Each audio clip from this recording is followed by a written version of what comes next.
accuse Robert Shallow, Esquire? In the borough of Brooklyn, justice of peace and quorum. I, Cousin Slender, and Khandelwal. Aye, and Rattlorm too. He's a gentleman-born Master Parson who signs himself Esquire in every bill, warrant, quittance, or obligation. Esquire. Aye, that I do, and have done so any time these 300 years. All his ancestors that come before him have done it, and all his successors that come after him may. They may give a dozen white gooses in their coat. Ah, it is an old coat. A dozen white louses do become an old coat well. It agrees well, and is a familiar beast to man and signifies love. The loose is the fresh fish. The salt fish is the old coat. I'm a quarter, cuz? You may, by marrying. It is marring indeed if you quarter it. Oh, not a whit. Yes, my lady.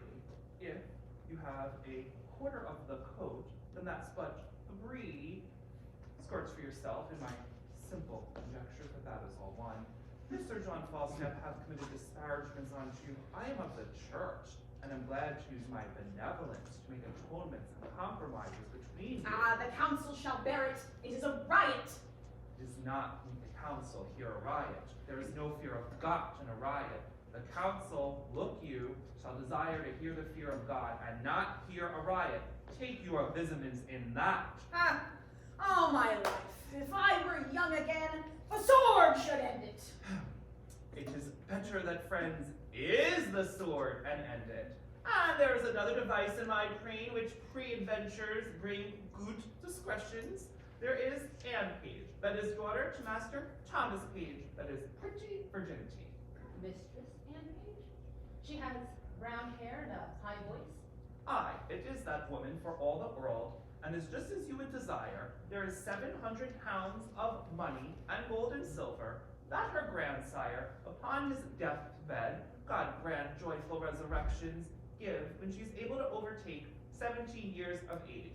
So, it would be a good motion if we leave our pribbles and pravels and desire a marriage between Master Abraham and Mistress Anne Page. Did her grandsire leave her 700 pounds? Aye, and her father make her a petter penny. I know the young gentlewoman. She has good gifts. 700 pounds of possibilities is good gifts. Well, let us see, honest Master Page. Is Falstaff there?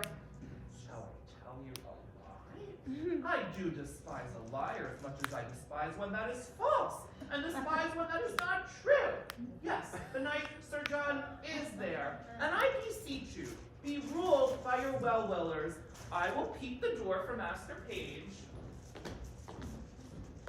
What? Ho! God bless your house here! Who's there? It's me, God's blessing, and Justice Shallow, and young Cousin Slender, who may have a tale for you if matters grow to your liking. I'm glad to see your worships well. Thank you for my venison, Master Shallow. Oh, Master Page, I am glad to see you. Much good do it your good heart. I wished your venison better. It was ill killed. Oh, how doth good Mistress Page? Oh, and I thank you always with my heart, love, with my heart. Sir, I thank you. Oh, no, sir, I thank you. By yea and no, I do. I'm glad to see you too, young Master Slender. How does your fallow greyhound, sir? I heard say he was outrun at the aqueduct. Oh, it could not be just, sir. He'll not confess. He'll not confess. That he will not. 'Tis your fault. 'Tis your fault. Which is a good dog. Oh, he's a low-breed dog, sir. Oh, sir, he's a good dog and a fair dog. Can there be more said? He is good and fair.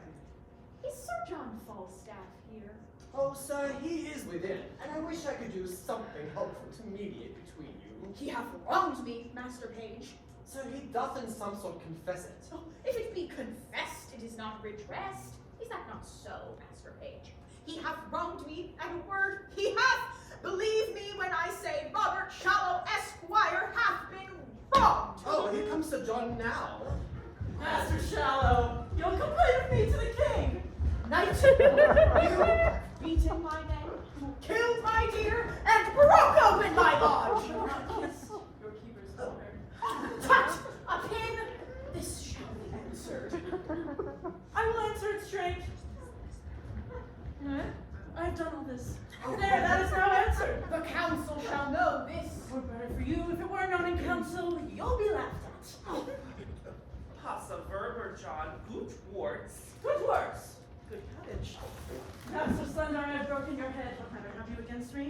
Mary, sir, I have matter in my head against you and against your coney-catching rascals. Bardolph, Nim, Pistol. You bet, Mary Cheese.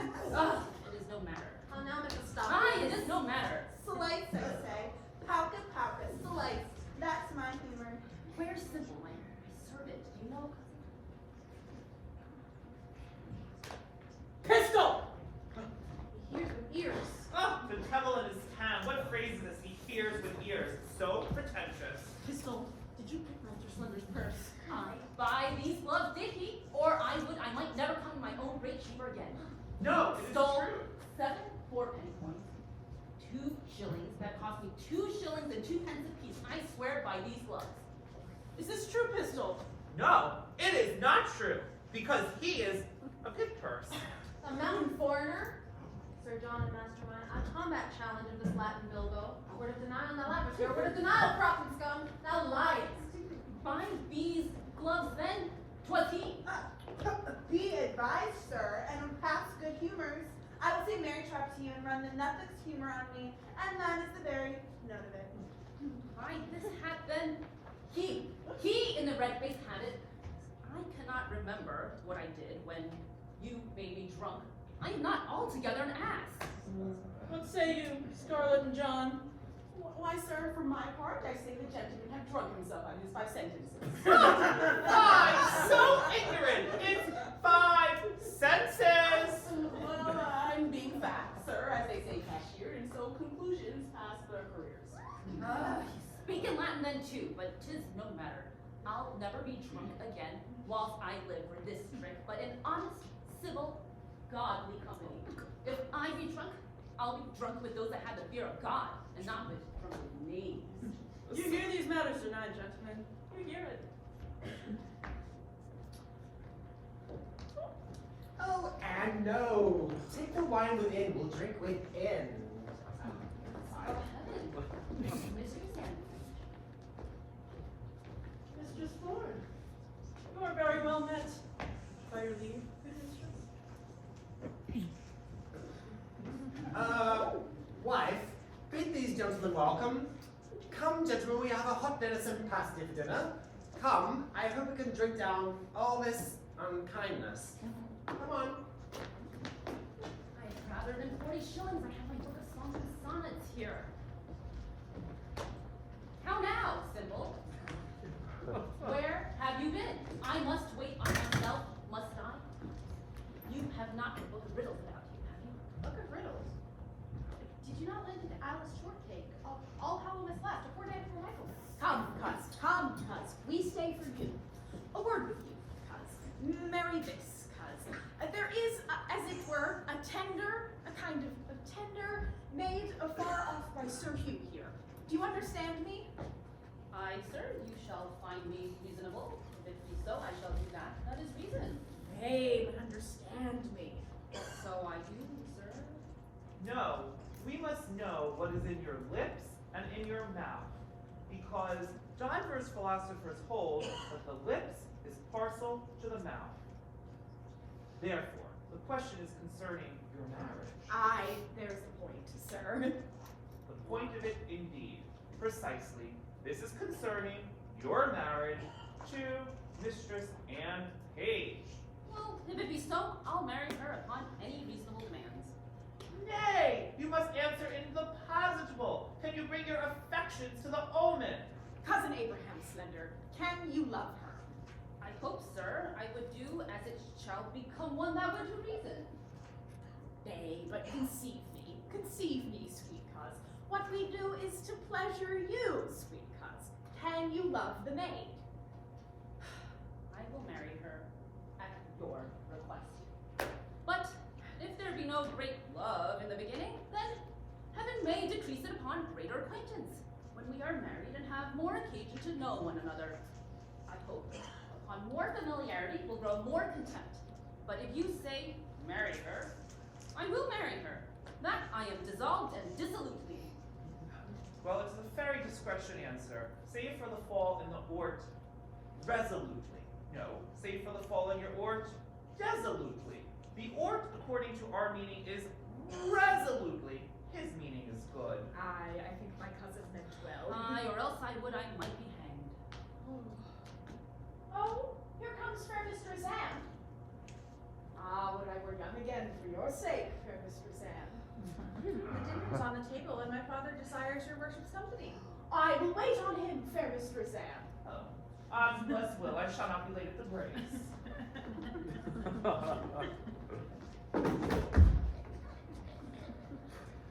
Will it please your worship to come in, sir? No, I thank you, forsooth, heartily. I am very well. The dinner attends you, sir. I am not hungry. Go, simple, for all you are my servant. Go wait upon my cousin Shallow. A justice of the peace may sometimes be beholden to his friend for servant. I keep but 3 men and a boy, yet till my mother be dead. But what though? I still live like a gentleman born. I may not go in without your worship, sir. They will not sit till you come. In faith, I'll eat nothing. I thank you as much as though I did. I pray you, sir. Walk in. Walk here. You? I bruised my shin the other day, playing at sword and dagger with the master of fence. 3 pennies for a dish of stewed prunes, and by my troth, I cannot abide the smell of hot meat since. Why do your dogs bark so? Be there bears in the town? I've heard them talk of. I like the spark well, but I will soon quarrel at it as any man in New York. You are afraid if you see the bear loose, are you not? Aye, sir. That is meat and drink to me now. I have seen Sackerson loose 20 times, and have taken him by the chain. But I warrant you, the women have so cried and shrieked at it that it passed. The women indeed cannot abide them. They are very ill-favored, rough things. Come, Master Slender, we're waiting for you. Come in. In faith, I'll eat nothing, I thank you, sir. I swear you must, sir. Come in, come in. Nay, pray you lead the way. Come on, sir. Mistress Anne, yourself shall go first. I pray you, sir. Keep on. I'd rather be unmannerly than troublesome. You do yourself wrong indeed.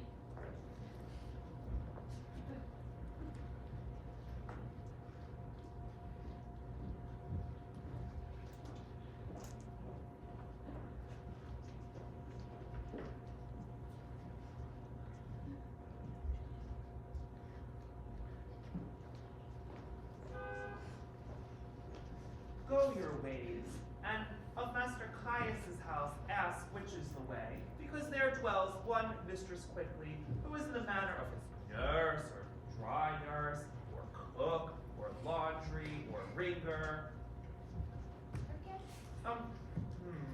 Nay, it is better yet. Give her this letter, for it is a woman, Mistress Anne Paige, that she is well acquaintance with, and the letter is to desire and require your master's affections for Mistress Anne Paige. I pray you, be gone. I will make an end of my dinner. There's pickles and cheese to come. Oh!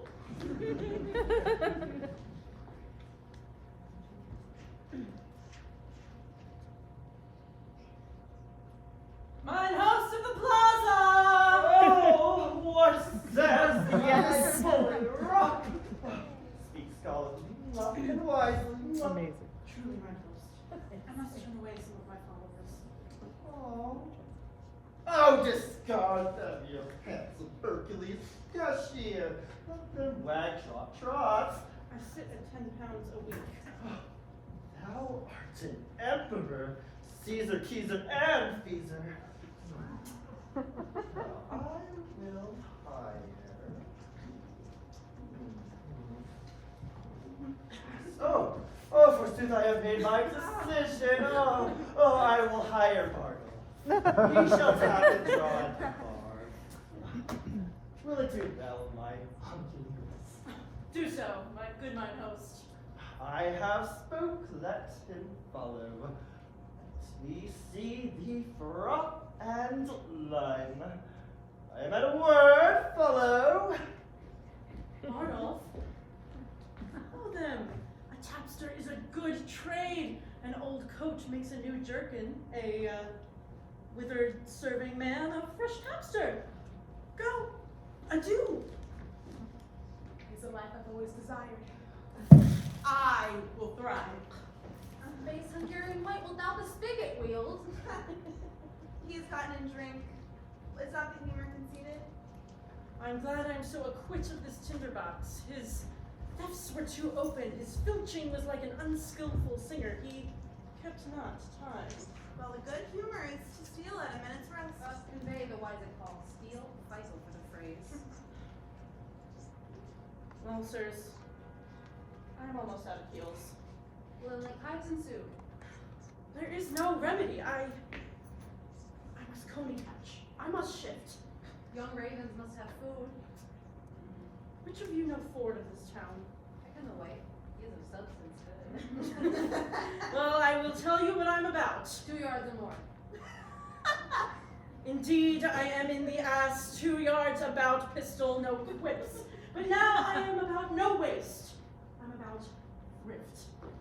Briefly, I do mean to make love to Ford's wife.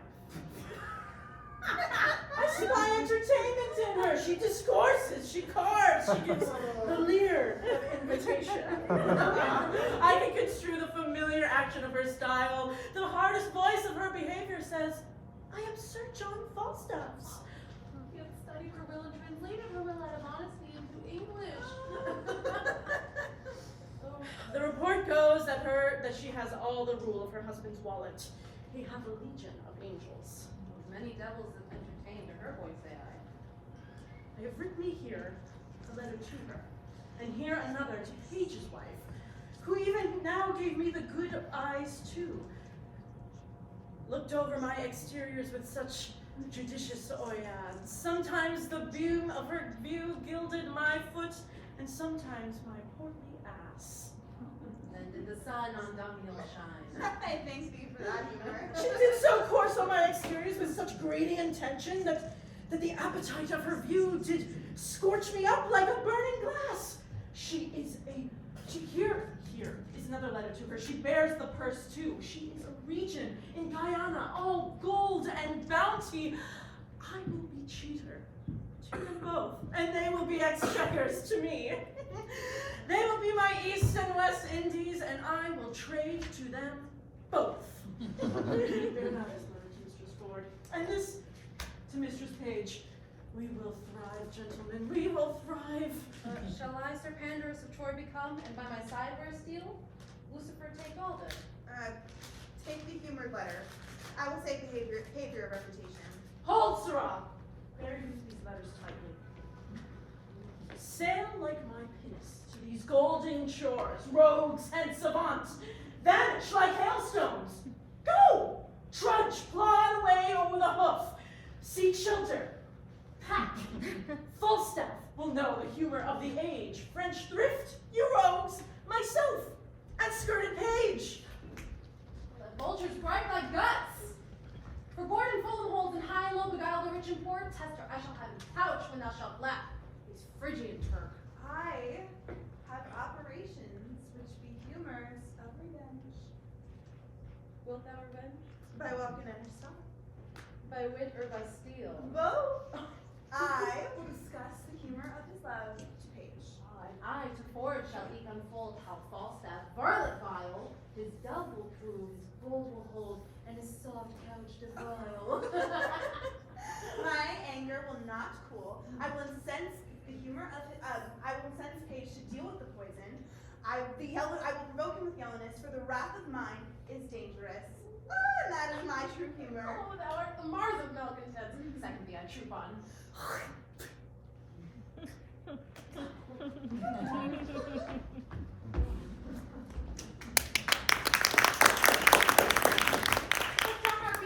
Go to the casement and see if you can see my master, Master Dr. Caius, coming. If you do in faith and find anybody in the house, there will be an old abusing of God's patience and the king's English. I'll go out. Go and we'll have a posset for it soon at night at the latter end of a sea coal fire. An honest, willing, kind fellow, as ever servant shall come in house withal, and I warrant you, no telltale nor breed bait. His worst fault is that he is given to prayer. He is somewhat peevish that way, but nobody is but his fault. But let that pass. Peter Simple, you say your name was? Aye, for fault of the better. And Master Slender's your master? Yes. Does he not wear a great round beard like a glover's paring knife? No, forsooth. He has but a little wee face with a little yellow beard, a cane-colored beard. Ah, a softly sprited man, is he not? Aye, forsooth. But he is as tall a man of his hands as any is between this and his head. He hath fought with a warrener. Ooh. Does he not hold up his head as it were and strut in his gait? Yes, indeed he does. Well, heaven send Aunt Paige no worse fortune. Tell Master Parson Evans I will do what I can for him. Aunt Paige is a good girl, and I wish her. Out! Alas, here comes my master! We shall all be shut. Run in here, my good young man. Run into this closet. He will not stay long. Go and inquire for my master. I doubt he be not well that he comes not home. Here, sir. I don't want no scrubs. The scrub is a bad like no love from me. Check on the best. What is it you sing? I do not like these toys.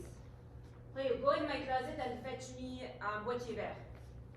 A box. A green box. You don't I speak a green box. I Go! forsooth, I'll fetch it for you.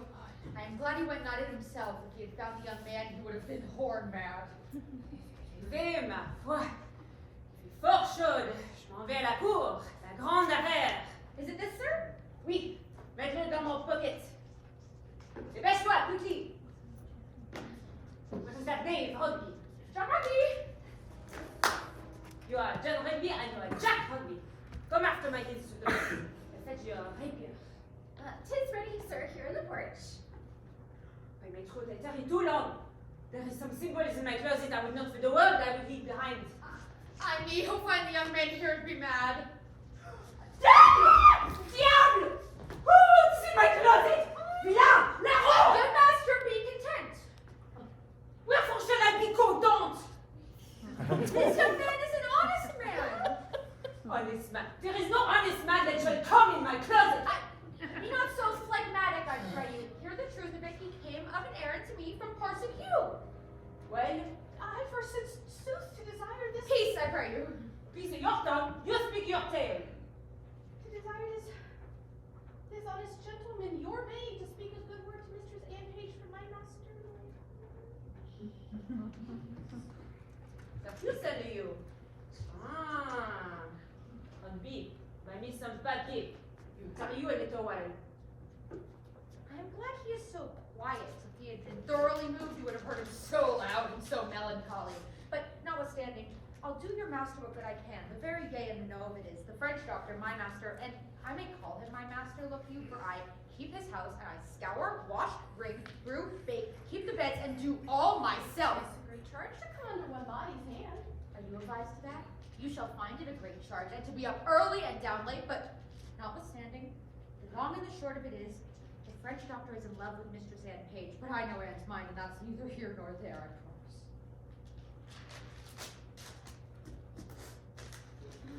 Take this letter to Sir Hugh. I will teach you this jackanapes priest to meddle or make bagarres is a challenge. I will cut his throat in the park. Go, it is not good you tarry here. Alas, Yeah. he speaks but for I his thought- friend. I will cut his 2 stones. You will not have a stone to throw at his dog. We must give folks leave to pray. What the good year? It is no matter of that. Did you not tell me I should have Anne Page to myself? No, Yes. no. I must kill the jack priest. I have appointed my host the Plaza to measure our weapons, and I will kill him. I will have Anne Page to myself. Very good, sir. C'est bon. Rugby, come after my list to the cup. If I have not Anne Page, I will throw you out on your ass. Yeah. You shall have Anne Fool's head of your own. No, I know Anne's mind for that. Never a woman in Windsor knows more of Anne's mind than I do. Nor can do more than I with her, I thank heaven. Who's within there? Ho! Who's there? Come near the house, I pray you. How now, good mistress, how dost thou? The better that it pleases your good worship to Oh, ask. what news? What of pretty Mistress Anne? In truth, sir, she is pretty, and she is honest, and she is gentle, and one that is your friend. I can tell you that by the way. Oh, shall I do any good, thinkest thou? Shall I not lose my suit? In truth, sir, all is in his hands above. But I'll be sworn on a book, Master Fenton, she loves you. Have you worshipped not a wart over your eye? Yes, Mary, have I? What of that? Well, thereby hangs a tale, good faith. It is such another man. I shall never laugh, but in that maid an hour's talk of that wart. But indeed, she has given too much to Alakali of music. But for you, well, so too. Hold, there's money in it for thee. Let me have thy good word on my behalf. If thou seest her before me, commend me. Will I, in faith that we will, and I will tell your worship more of the wart next time we have confidence and of other wooers. Well, I'm in great haste now. Fare thee well. Farewell to your worship. Oh, truly an honest gentleman, but Anne loves him not. For I know Anne's mind as well as another does. Out upon it, what have I forgot?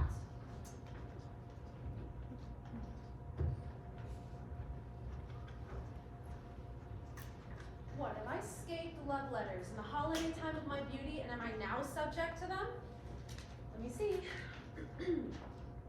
Ask me no reason why I love you, for though love use reason for his physician, he admits him not for his counselor. You are not young.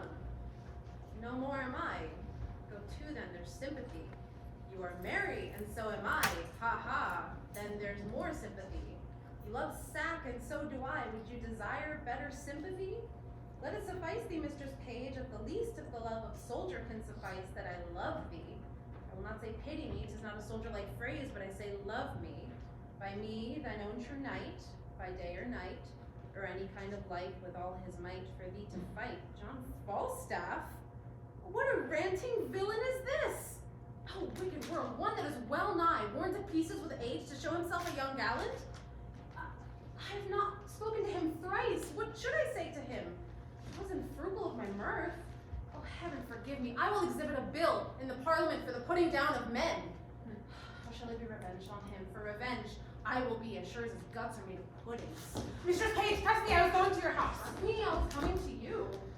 I look very ill. I'll never believe that. I have to show to the contrary. I think that you do in my mind. Fine, then I do, but I still say I can show to the contrary. Mistress Paige, give me some counsel. What's the matter, woman? Woman, if it were not for one trifling respect, I could come to such an honor. Hang the trifle. Take the honor. What is it? Let's go to the trifles. If I could but go to hell for an eternal moment or so, I would be knighted. What? Sir Alice Ford, these knights will hack, and so thou shouldst not alter the article of that gentry. We burn daylight here. Read, perceive how I might be knighted. I shall think the worst of fat men as long as I have an eye to make a difference of men's liking. And yet, he would not swear, praised woman's modesty, and gave such an orderly and well-behaved reproof to all uncomeliness that I would have sworn his disposition would have gone to the truth of his words. And yet, they do no more adhere and keep place than the 100th psalm to the tune of Greensleeves. What tempest, I trow, through this whale with so many tons of oil in his belly ashore at Windsor. How shall I be revenged on him? For I think the best way were to entertain him with hope till the wicked fires of lust have melted him in his own voice. Did you ever hear the like?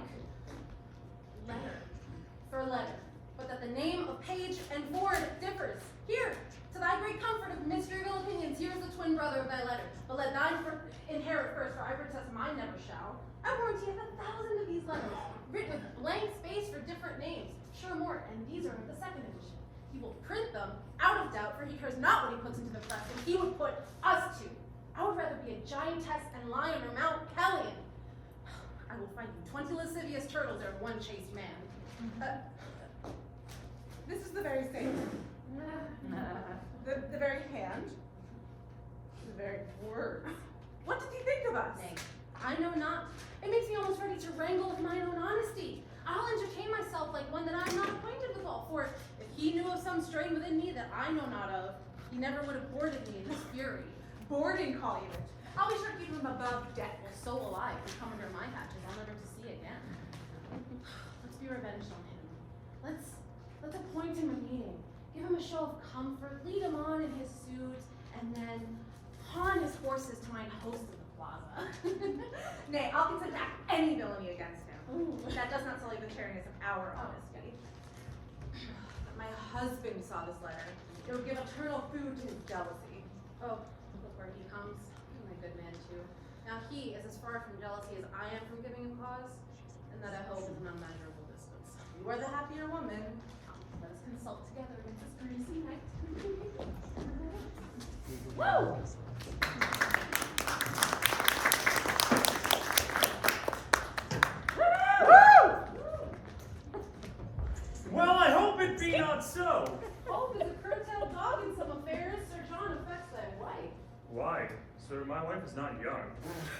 He moves both high and low, rich and poor, young and old. He loves the gallimaufry Ford per pen. He loves my wife. With liver burning hot. Prevent or go thou like Sir Actaeon with ringwood at thy heel. Oof, odious is the name. What name, sir? The horn, I say. Farewell. Take heed ere summer comes and cuckoo birds do sing.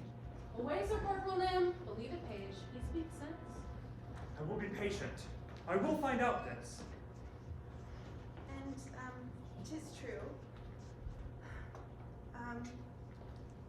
I should have borne the humored letter, but I have a sword and it, waits upon my necessity. Falstaff loves your wife, and that's the short and the long of it. My name is Corporal Nim. I speak and I avouch. 'Tis true. Falstaff loves your wife, and my name is Nim. Adieu. I like not the humor of bread and cheese. Adieu. The humor, quoth the man who can hardly speak English. I'm going to look for Falstaff. I never heard such a drawling and pretentious tone. If I find out what he says is true, well, we'll see. Scoundrel! Not even the priest of the town commended him for a true man. He was an honest, intelligent person. We'll see. Oh, how now, Meg? Where do you go, George? Or now, sweet Frank. Why art thou melancholy? I, melancholy, I am not melancholy. Get you home. Go! Oh, faith, thou hast some crotchets in thy head. Now will you go, Mistress Paige? I'll follow you. You'll come to dinner, George. Look where she comes. She shall be our mistress of this paltry night. Trust me, I thought on her. She'll fit it. You've come to see my daughter Anne. Aye, forsooth, and I pray how does good Mistress Anne? Come in with us and see. We'll have an hour's talk with you. How now, Master Ford? You heard what the scoundrel told me. Yes, and you heard what the other told me. Do you think there's truth in it? Scoundrels! I don't believe anything they would say. The pair of men that just told us about the night's plot are men that just got fired. They're acting like scoundrels now they don't have work anymore. They used to work for him. Aye, they did. Is Falstaff staying at the plaza? Marry, he is. If he tried to seduce my wife, I would let her loose on him. And if she did, yes, I would. If she did anything other than scold him, I'd take responsibility for it. Look, I do not mistrust my wife, but I don't want the two of them alone together. A man can trust his wife too much. I don't want to be made a cuckold, and I can't feel as calmly about it as you can. Oh, well, oh look, here's the host of the plaza. He's either had something to drink or he's had a gummy. He looks so cheerful. Oh, now, my host. Now, bully rook. Now, gentlemen. Cavalier Justice, I say. Oh, I follow, mine host, I follow. Oh, good evening and 20, good Master Page. Master Page, will you go with us? We have sport in hand. Tell the Cavalier Justice, tell him, bully rook. Sir, there is affray to be fought between Sir Hugh, the Welsh priest, and Caius, the French doctor. A good my host of the plaza. A word with you. Master Ford, what says my handsome Harrison? Will you go with us to behold it? My merry host hath had the measure of their weapons, and I think hath appointed them contrary places. Forgive me, I hear the parson is no jester. Hark, I will tell you what our sport shall be. Hast thou no suit against my knight, my guest cavalier? None, I protest, but I'll give you a huddled burn sack to give me recourse with him, and to tell him my name is Brooke, only for a jest.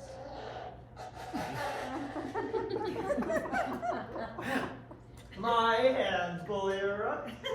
Thou shalt have egress and regress, and thy name shall be Bully Brooke. Oh, said I was. That is a merry night. Will you go with me, gentlemen? Oh, have with you, mine host. I have heard the Frenchman has good skill in sword fighting. Oh, tut, sir, I could have told you more. In these days you stand on distance, your passes, staccatos, and I know not what. 'Tis the heart, Master Page, 'tis here, 'tis here. I had seen the time with my long sword, I would have made you three tall fellows scurry like rats. Oh, here, boys, here. Shall we wed? Oh, if you want, but I would rather see them scold each other than fight, but I'll come anyway. The page be a secure fool and stand so firmly in his wife's frailty, yet I cannot put off my opinion so easily. She was in his company at Paige's house, and what they made there I know not. Well, I will look further into it, and I shall have a disguise to sound Falstaff. If I find her honest, I lose not my labor. But if she be otherwise, 'tis labor well bestowed.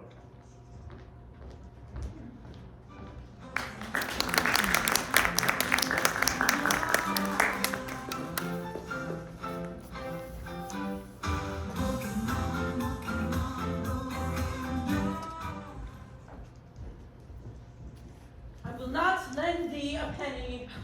Well, then the world is mine oyster, which sword I will use to open. Not a penny.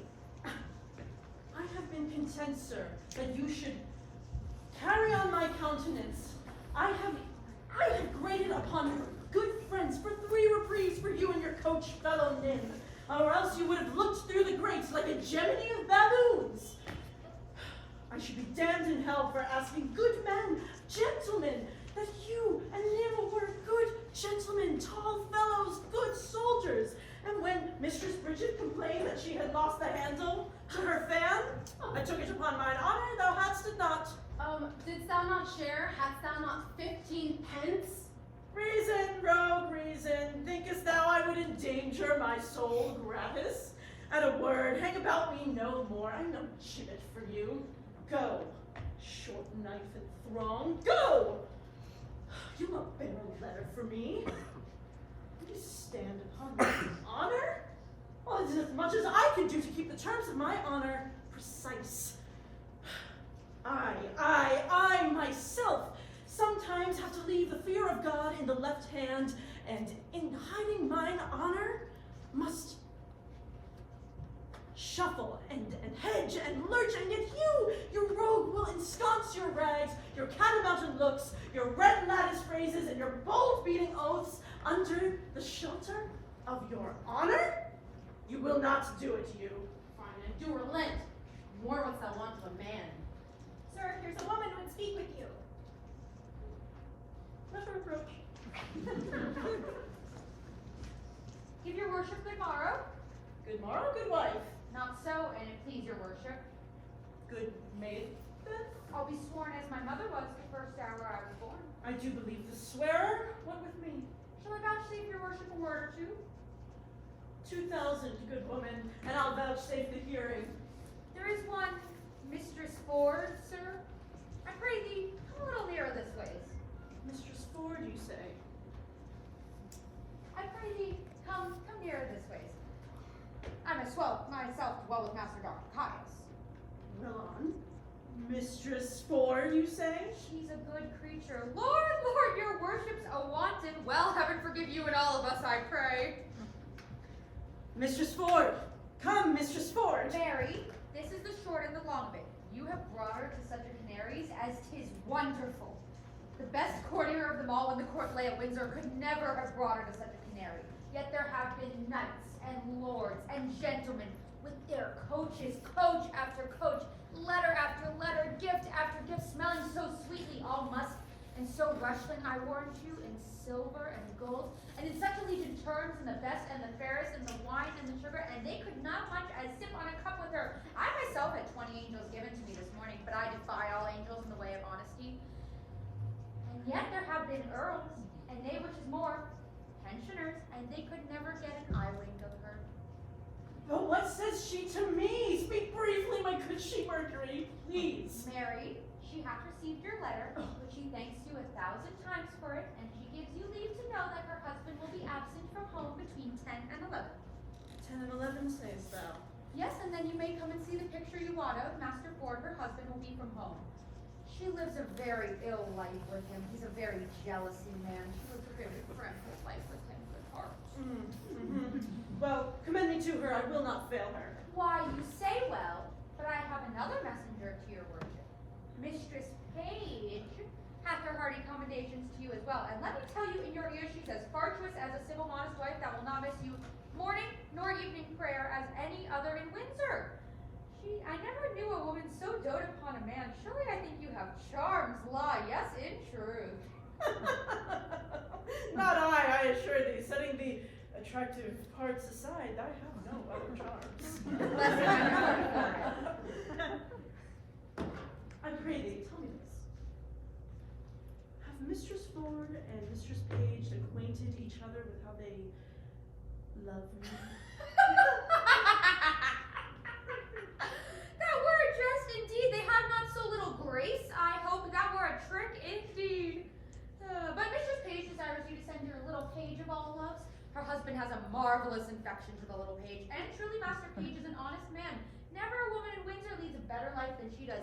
Do what she will, say what she will, take all, go all, rise when she will, fall when she will. All is as she will. You must send her your page, no remedy. I will. Nay, but do so then. And look, the boy may come and go between you both, and he never have to know anything. For it is not good that children should know any wickedness. Adults, as you say, have discretion and know the world. Fare thee well. Commend me to them both. Here is my wallet. I am yet in thy debt. Boy, go with the woman. This news distracts me. This punk is one of Cupid's carriers. Clap on your sail, give fire. She is my prize. Sayest thou so, old Jack? Go thy ways. I will do more with this old body than I ever have done. But will they yet look after me? Wilt thou, after spending so much money, be now a gainer? Good body, I thank thee. Let them say 'tis grossly done. 'Tis fairly done. No matter. Sir John, there's one Master Book named Stephen, and be acquainted with you. Brought your worship in morning from Zach. Brooke is his name? Aye, sir. Let him in. Such brooks are welcome to me that overflow with such liquor. Mistress Ford, Mistress Paige, have I encompassed thee? Go to Via.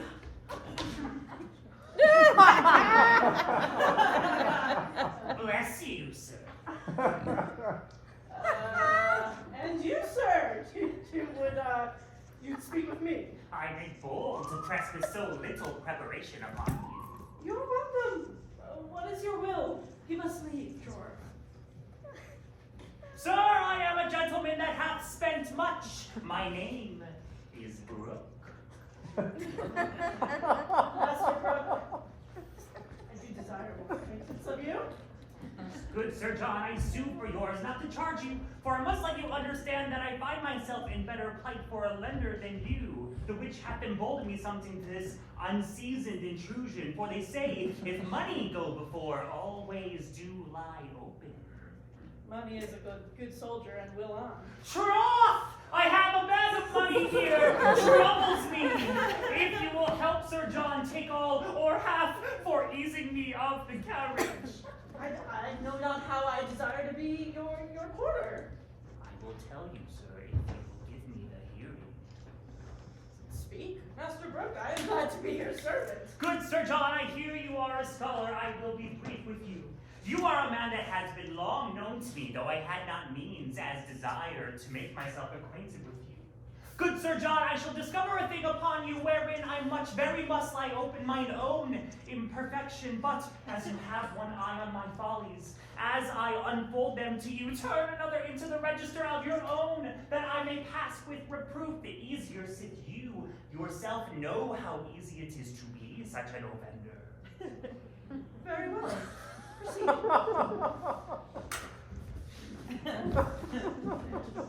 There is a gentlewoman in this town. Her husband's name is Ford. Or, you say? I have long loved her, and I protest that you have bestowed much upon her, followed her with a doting observance, engrossed opportunities to meet her, feed on every slight occasion that could but selfishly give me sight of her. Good Sir John, I have given many presents to her, and have given largely to many to know what she would have given. Briefly, I have pursued love as love hath pursued me, which hath been on the wing of all occasions, but whatsoever I have merited, whether in my mind or in my means, meet I assured you, I have received none, unless experience be a jewel that I have purchased at an infinite rate, and have taught me to say this: love, like a shadow flies when substance love pursues, pursuing that flies, and flying what pursues. Have you received no promise of satisfaction at her hands? Never. Have you importuned to her such a purpose? Never.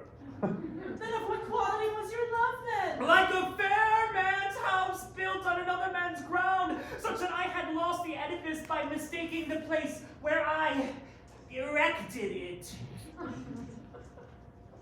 To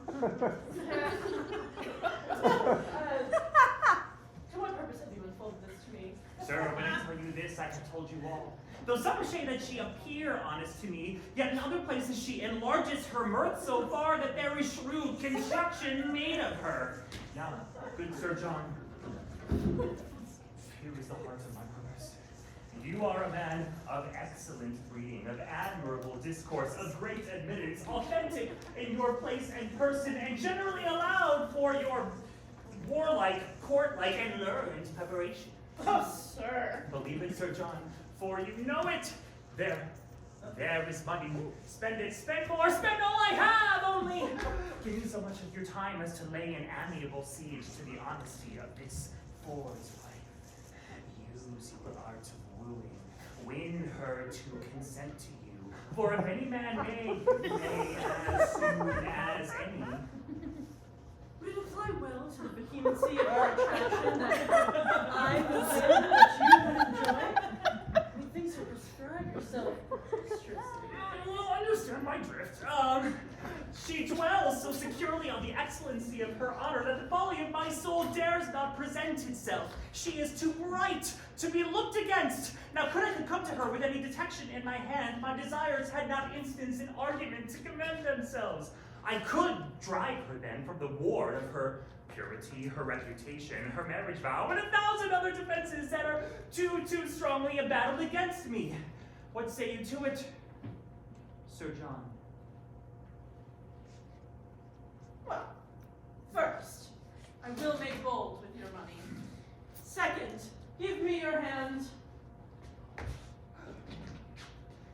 Third, as I am a gentleman, now will, if you were, lay with Ford's wife. Oh, good sir. I say you shall. Want no money, Sir John, you shall want none. Want no Mistress Ford, Master Brooke, you shall want none. For I will be with her by her own appointment. For even as you come to me, her assistant or go-between had parted from me. I will be with her between 10 and 11. At that time, her husband will be forth. Come here to me at night. You shall know how I speed. I am blessed in your acquaintance, sir. Do you know Ford, sir? Hang him, poor cuckoldly knave. I know him not, yet I wrong him to call him poor. They say he hath masses of money, to which his wife seems to me well favored. I will use her as the key to her husband's coffer, and there shall be my harvest home. And would you knew, Ford, sir, that you might avoid him if you saw him. Hang him, mechanical, salt butter rogue. I will stare him out of his wits. I will awe him with my cudgel. It will hang like a meteor over the cuckold's horns.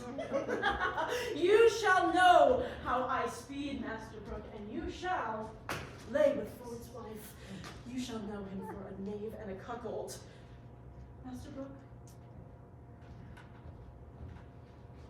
come see me at night. Ow!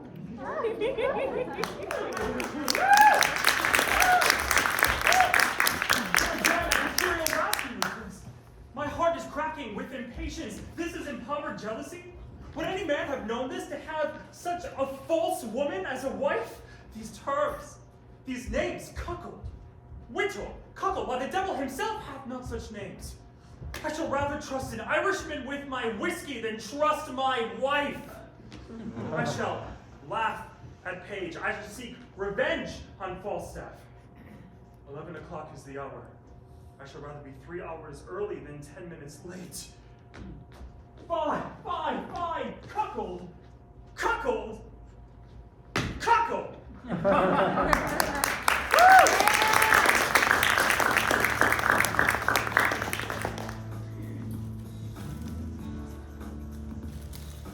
hate the world today. You're so good. Jack Rugby! What is the clock, Jack? 'Tis past the hour, sir, that Sir Hugh promised to meet. My God. Save his soul that he no come. He has prayed his Bible well that he no come. The herring is not so dead as he become. He is wise, sir. He knew your worship would kill him if he came. Indeed. Jack Rugby, go fetch your rapier. I will show you how I will kill him. Alas, sir, I cannot fence. Milan, take your rapier. Oh, forbear! Here's company. Bless thee, bully doctor! Master Dr. Caius. Now then, good master doctor. Give you good morrow, sir? What will you 1, 2, 3, 4 doing here? Why, to see thee fight, to see thee foin, to see thee traverse, to see thee here, to see thee there, to see thee pass, thy stuck, thy punto, thy reverse, thy distance, thy mountains. Is he dead, my baguette? Is he doomed, my macaroon? What says my Aesculapius? My gallant, my heart of elder. Calling him old. Oh my God! Is he dead, bully stale? Is he dead? My God, he's the coward Jack placed at the well. He is not show his face. What? Thou art the Castilian king urinal at Lebain. Oh, Hector Grease, my boy. I pray you, let it be known. Bear witness, I have stayed here 6 or 7 days, 2 or 3 hours, and he is not come. Well, he is the wiser man, Master Doctor, for he is a curer of souls, and you a curer of bodies. If you should fight, you go against the hair of your professions. Is it not true, Master Paige? You have yourself been a fighter, Master Shadow, although now a man of peace. Old boddykins, Master Paige. Though I now be old and of the peace, if I see a sword out, my finger itches to make one. Though we now be justices and doctors and churchmen, Master Paige, we have some salt of our youth in us. We are the sons of women, Master Paige. Yes, 'tis true, Master Shadow. It will be found so, Master Paige. Master Dr. Caius, I am come to fetch you home. I am sworn of the peace. You have shown yourself a wise physician, and Sir Hugh hath shown himself a wise and patient churchman.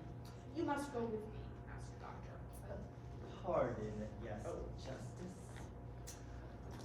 A word, Monsieur Mockwater. Mockwater! What is that? Oh, Mockwater in our English tongue means a valor bully. My God, then I have as much Mockwater as the Englishman. God, I will cut his ears, the Jack priest. No, I will claw the piss out of thee. Clapper des claws! What is that? It means he'll make the amends. By God, then he will clapper des claws me tightly. By God, I will have it.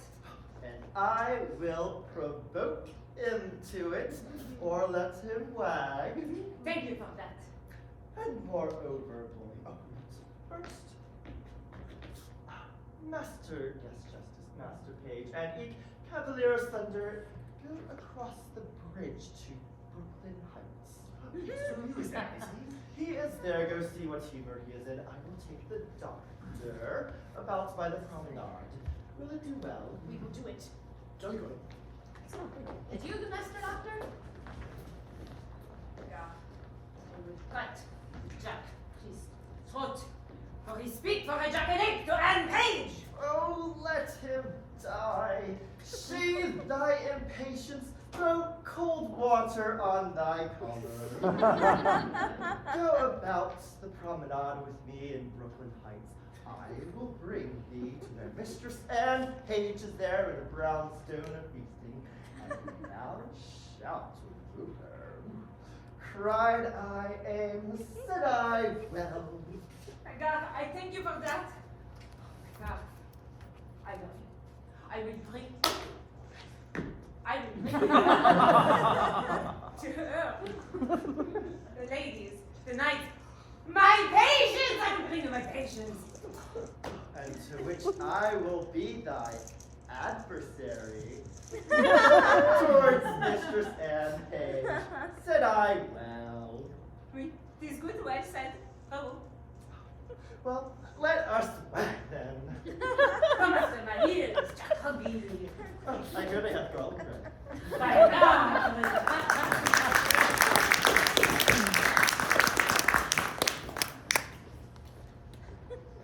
I pray you now, good master slender serving man, and friend simple by your name, which way have you looked for that master Caius that calls himself doctor of physic? Mary, sir, in the pity ward, the park ward, every way. I most Old Windsor way, every way. Except the old town way. I most vehemently desire you will also look that way. Well, sir. How full of collars I am and trembling of mind. I'm so melancholy. I have great dispositions to cry. I will nod his urinals about that knave's coxcomb when I have good opportunities for the work. Bless my soul. I will sing a song to make myself feel better. She was working in a bridal shop in Flushing. Drowned in one of those crushing scenes. What was she to do? Where is she to go without on her fanny? Mercy on me! I have great dispositions to cry. So over the bridge from Flushing to the Sheffield door, she was there to sell makeup for the father some more. Which way is he? Hey, he's coming, sir, come with you. He's welcome. Heaven prosper the right. What weapons is he? No weapons, sir. Yonder comes my master, Master Shallow, and another gentleman, over style from Brooklyn Heights. Give me my coat, or else keep it in your hands. How, good Master Parson? Good morrow, good sir you.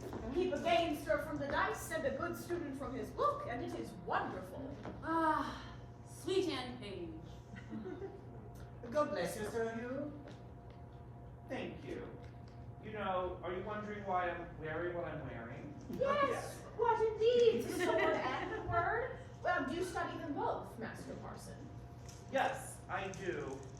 And I am most concerned about the cold. Yes, you're wearing only your cardigan and your trousers on a day when people catch colds, like some sort of young man, which you are clearly not. Well, there's reasons, causes, and effects. And what are they? We don't know. But we have come to do something helpful for you, Master Parson. Oh, very well. What is it? Yonder is a most reverend gentleman who has probably been treated very badly because he's not acting in his usual dignified, calm way. I have lived 80 years and upward. I have never seen a man of his place, gravity, and learning so wide in his own respect. Oh, what is he? I think you know him, the renowned French physician, Dr. Master Caius. Oh, I would have preferred to hear about some rotten porridge. Porridge? Why? That man knows nothing of Hippocrates and Galen. He's a knave besides, the most cowardly knave. I warrant you he's the man he would fight. Sweet hand, Paige. It appears so by his weapons. Keep them asunder. Yes. Here comes Dr. Caius. Oh!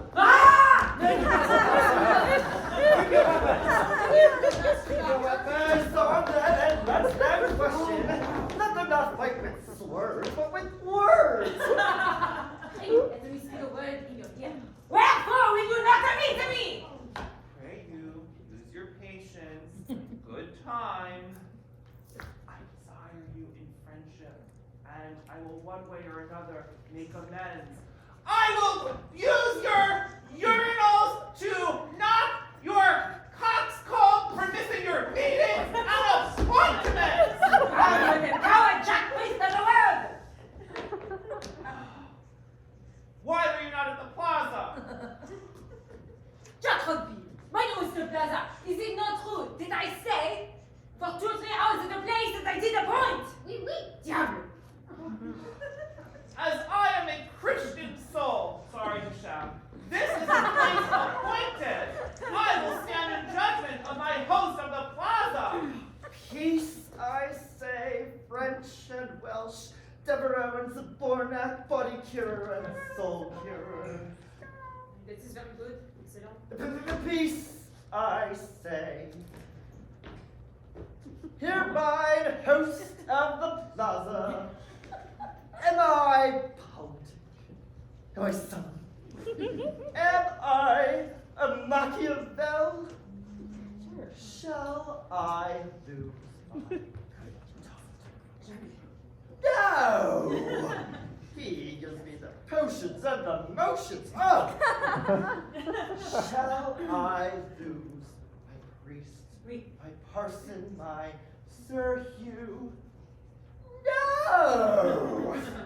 He gives me the proverbs and the noverbs. Oh!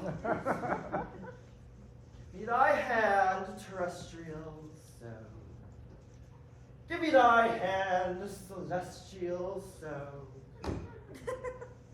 Boys of arts, I have deceived you both. Oh! I have directed you to wrong places. But your hearts are mighty, your skins are whole, and let burnt sack be the issue. Come, come, lay their swords upon. Follow ye, lads of peace, all ye lads of peace. Follow, follow. Oh, trust me, a man host. Follow, gentlemen, follow. Sweet hand. Is he making the sort of us? He has made us his looting staff, but in friendship, I think we should nod our creams together and make revenge on that scowly, scurvy, cogging companion, that host of the plaza. Maier should have a revenge. What else did he do to you? He told me that I should have a page for myself! Oh, that's terrible! I'm gonna smite his noodles! Please! I pray you, follow!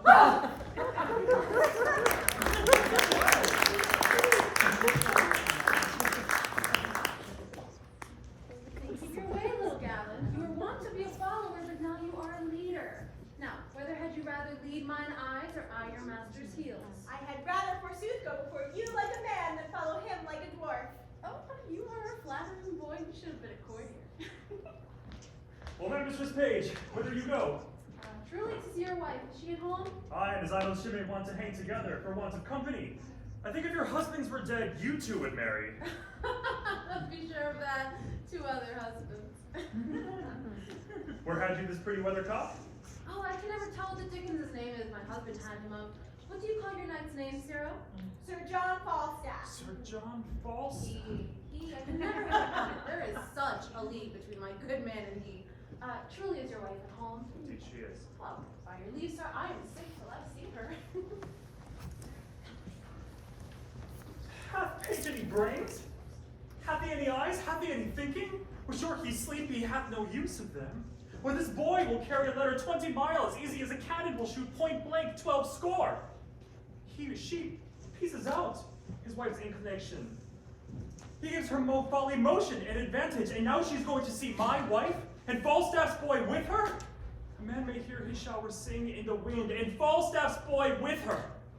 Good plots they are laid, and our revolted wives share damnation together. Well, I will take Paige, then torture my wife, pluck the borrowed veil of modesty from the so-seeming mistress Paige, divulge Paige for a willful and secure Actaeon, and to these violent proceedings all my neighbors shall cry aim. The clock gives me my cue, and my assurance bids me search. There, I will find Falstaff. I shall be rather praised than mocked for this, for it is as positive as the earth is firm that Falstaff is there. I will go. Well met, Master Ford. Oh, well now, Master Ford. Trust me, a good knot, I have good cheer at home, and I pray you all go with me. Oh, I must excuse myself, Master Ford. And so must I, sir. We have appointed to dine with Mistress Anne tonight, and I would not break with her for more money than I'll speak of. We have lingered about a match between Anne Page and my cousin Slender, and this day we shall have our answer. I hope I have your goodwill, Father Page. You do, good Master Slender. I'm completely on your side. But my wife is on your side, good Master Doctor. Aye, by God. And the maid is a love of me. My nurse quickly, tell me. What say you to Master Fenton? He capers, he dances, he has eyes of youth, he writes verses, he speaks of holiday, he smells April and May. Tis in his buttons, tis in his buttons, tis in his buttons. He will carry it. Not by my consent, I promise you. The gentleman has no property. He hangs out with rich brats. His social status is too high, and he's too sophisticated. Nay, he shall not knit a knot in his fortunes with a finger of my substance, no. If he wants to marry Anne, she won't have a dowry. I won't give her any money without my consent, and I don't consent to her marrying Fenton. Oh my God, I beseech you heartily, some of you come with me to dinner. Besides your cheer, you will have sport. I shall show you a monster. Master Doctor, you shall come, and so shall you. Master Page and you, Sir Hugh. Well, fare you well. We shall have the freer wooing at Master Page's. Yes. Come, gentlemen. Go, gentlemen. Come anon. Well, farewell, my hearts. I shall away to my merry night, Falstaff, and drink canary. I think I'll drink and pipe wine with him first. I'll make him dance.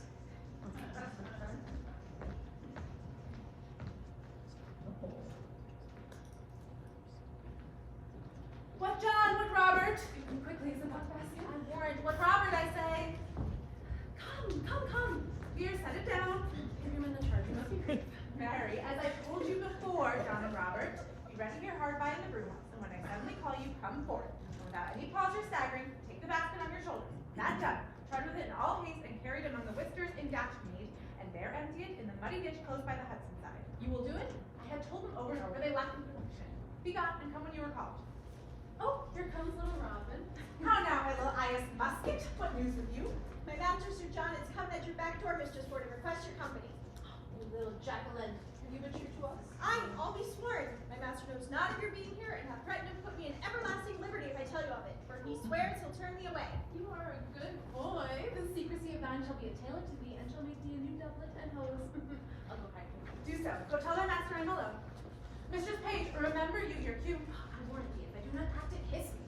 Go to then. We'll use this unwholesome humidity, this gross, watery Pompion. We'll teach him to know turtles from jays. Have I caught thee, my heavenly jewel? Oh, let me die, for this is the period of my ambition. Oh, this blessed hour. Oh, sweet Sir John. I cannot break, Mistress Ford. Now shall I sink in my wish. I would thy husband were dead. I'll speak it before the best lord. I would make thee lady. Oh, I, your lady, Sir John. Alas, I should be a terrible lady. Let the court of France show me such another. I see how thou eye will emulate the diamond. Thou hast the right arch beauty of the brow that becomes the ship tire, the tire valiant, or any tire of the nation. A plain kerchief, Sir John. My brows become nothing else, nor that will neither. Thou art a traitor to say so. Thou would make an absolute courtier. And the firm fixture of thy foot would give excellent motion to thy gait in a semicircle farming. I see what thou wert, were fortune thy foe were not, and nature thy friend. Come, Mistress Ward, you cannot deny it. Believe me, there is no such thing in me. What made me love thee? Let that persuade thee that there's something extraordinary in thee. Come, I cannot cog and say thou art this and that, like the many a lisping hawthorn buds, like women dressed in men's apparel, smelling like Bucklesbury in the simple time. I cannot. But I love thee. None but thee. Thou deserves it. Do not betray me, sir. I fear you love Mistress Paige. Thou mightst as well say I love to walk by the counter gate, which is as hateful to me as the reek of the lime kiln. Well, heaven knows how I love you, and you shall one day find it. Keep that in mind. I'll deserve it. Oh, no, I must tell you so you do, or else I cannot be in that mind. Mistress Ford, here's Mistress Paige at the door, sweating and glowing, looking wildly. Would need speak with you presently. She shall not see me. I will ensconce me behind Yaris. Do so. She's a very tattling woman. Oh, Mistress Ford, what have you done? What's the matter, good Mistress Paige? Done, you're shamed. You're overthrown. You're undone forever. Why? What's the matter? Your husband is coming, Mistress Ford, with half the officers of Windsor to search the house for a gentleman he says is here now by your consent to take an ill advantage of his absence. You are undone. 'Tis not so, I hope. Pray heaven it be not so that you have such a man here, but 'tis most certain he is coming. I come before to tell you, but if you have a man here, convey him out. Be not amazed. Call all your senses to you, or defend your good reputation. Bid farewell to your good life forever. What shall I do? There is a gentleman, my dear friend, and I fear not mine own shame so much as his peril. I would rather than £1,000 you were out of the house. For shame! Never stand. You had rather your husband's coming hither. Bethink you of some conveyance in the house. You cannot hide him. Oh, how you have deceived me! Look, here is a basket. If he be of any reasonable stature, he may creep in and throw foul linen upon him as if it were going to bucking, or it is whiting time. Send him on your 2 men to datch at me. He's too big to go in there. What shall I do? Oh, let me see it, please, let me see it. Listen to your friend's counsel. I'll in. Sir John Falstaff, are these your letters, Sir Knight? I love thee. None but thee.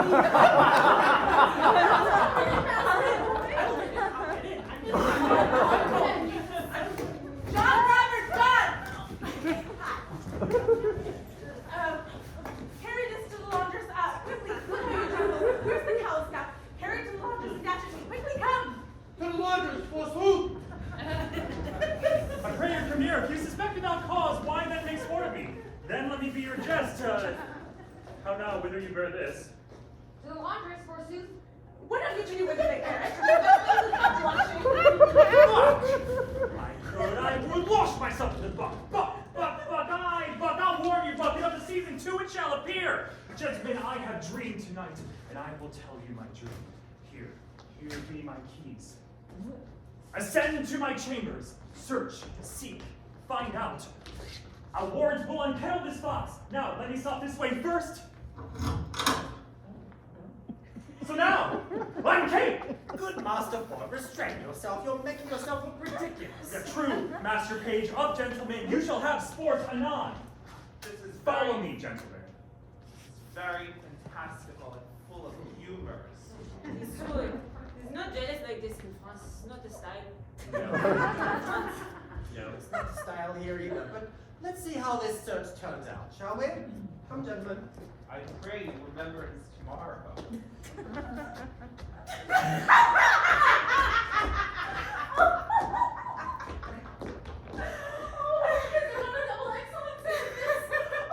I know now it pleases me better that my husband is deceived by Sir John. Oh, what a taking he was in when he asked it was in the basket. I'm not afraid he is in need of washing, so throwing him into the river will do him a benefit. Oh, I am dishonest, brother.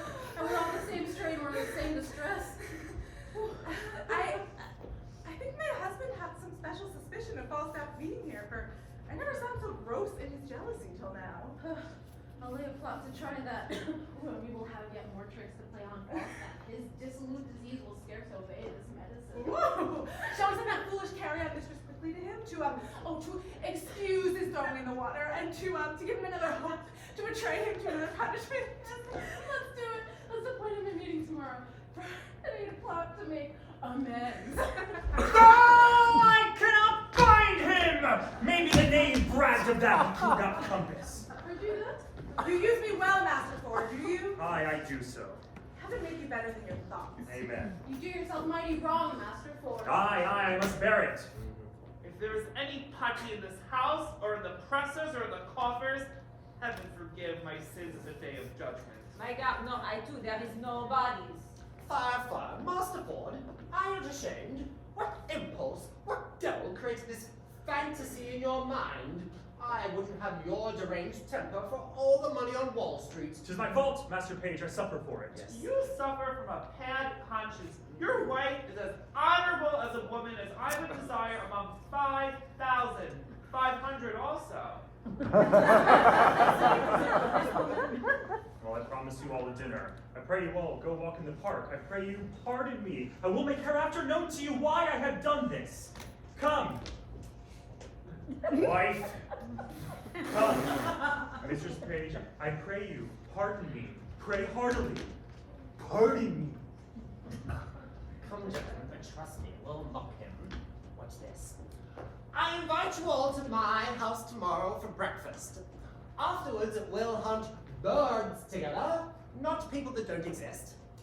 I have a fine hawk for driving birds into the woods. Shall it be so? Anything? If there is one, I shall make 2 in the company. If there be 1 or 2, I shall make the 3rd. Where you go, Master Page? And I pray you remembrance of that post of the garter tomorrow. My God, it is very good. Excellent. Very well. Very good. Let's go. Very honest knaveries. I get knocked down.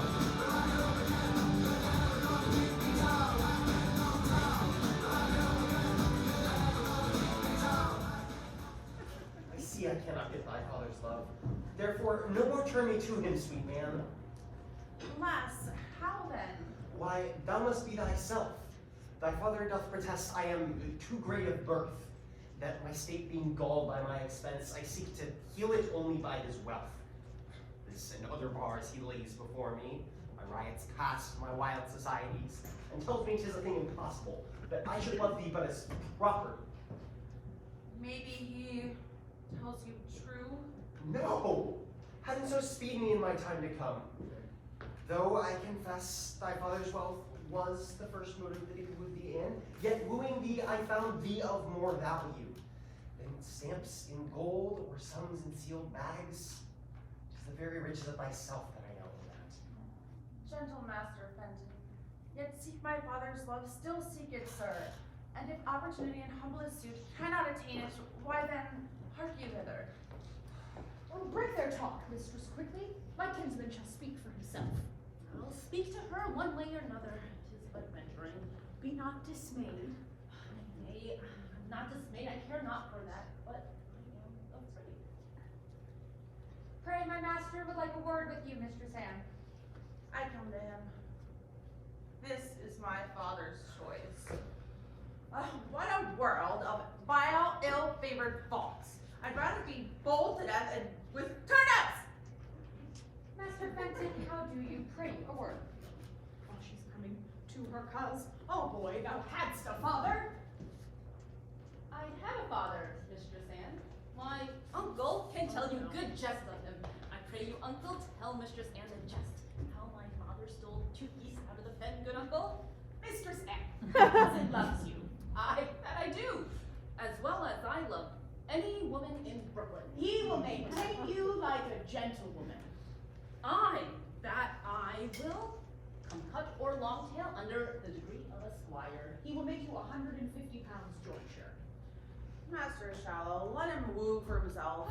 Mary, I thank you for it. I thank you for that good comfort.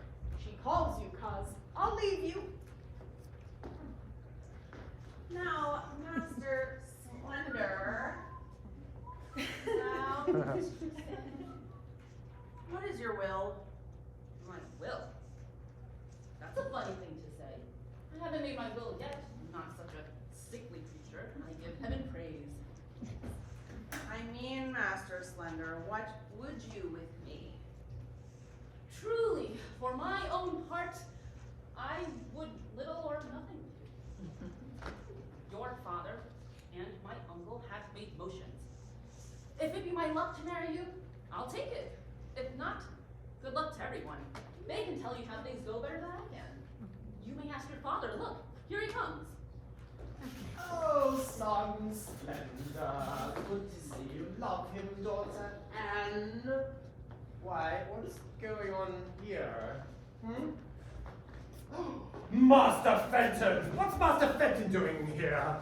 You're not impatient? It's wrong of you to keep hanging around my house, Master Fenton. I told you, my daughter's already engaged. Please, be not impatient. Master Fenton, come not to my child. She's no match for you.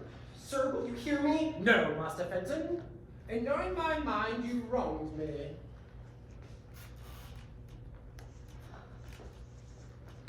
Goodbye. Speak to Mistress Paige. Good Mistress Paige, for that I love your daughter in such a righteous fashion as I do. Perforce, beyond all checks, rebukes, and manners, I must advance the colors of my love and not retire. Let me have your goodwill.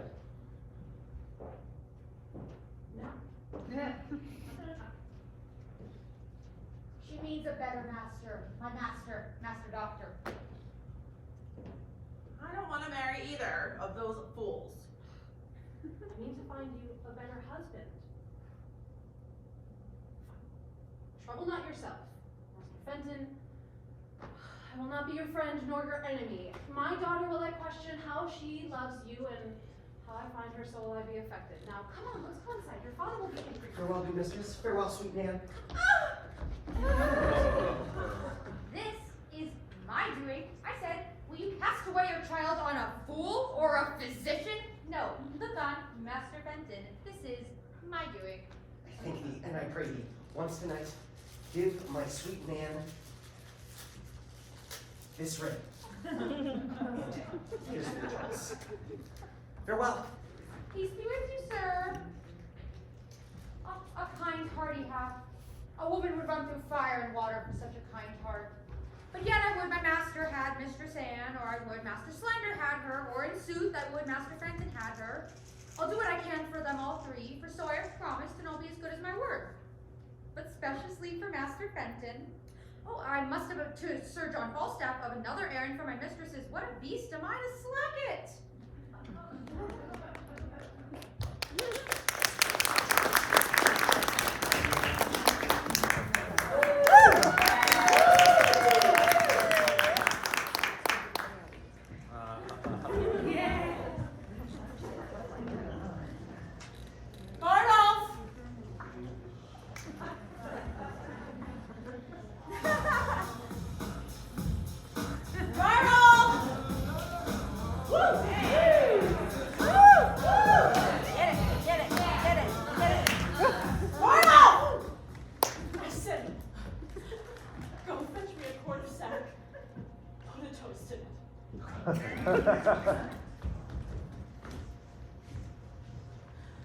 lived to be carried in a basket, like a barrel of butcher's offal, and then thrown into the Hudson. No.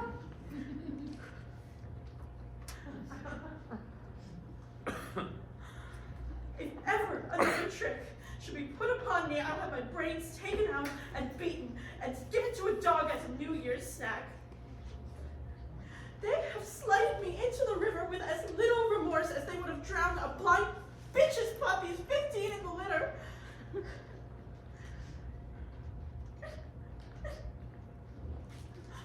What was I to do?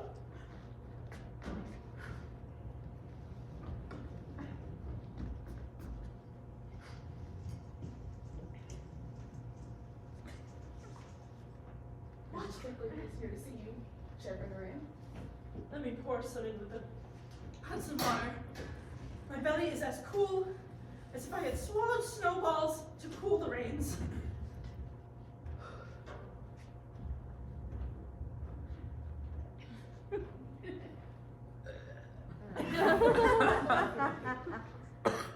Bring her in. Come in, woman. By your leave, I cry your mercy. Give your worship good morrow. Take away these chalices. Go bring us a fresh pottle of sack finally. What's with you? Mary, sir, I come to your worship from Mistress Ford. Mistress Ford, I have had enough of Ford. I was thrown into the Ford. I have belly full of Ford. Alas, the day that was not her fault. She does so mistake on with her men. They misunderstood their direction. So did I mine. They build upon a foolish woman's promise. Well, sir, she laments that it would yearn your heart to see it. Her husband goes this morning a birding. She desires you to come between 8 and 9. I must carry her word quickly. She'll make amends, I warn you. Well, I will go to her, command her, tell her so, and bid her think of what a man is. Let her think of his frailty and then be judge of my merit. I will do it, sir. Between 9 and 10, sayest thou? 8 and 9, sir. Go, I will not fail her. Peace be with you, sir.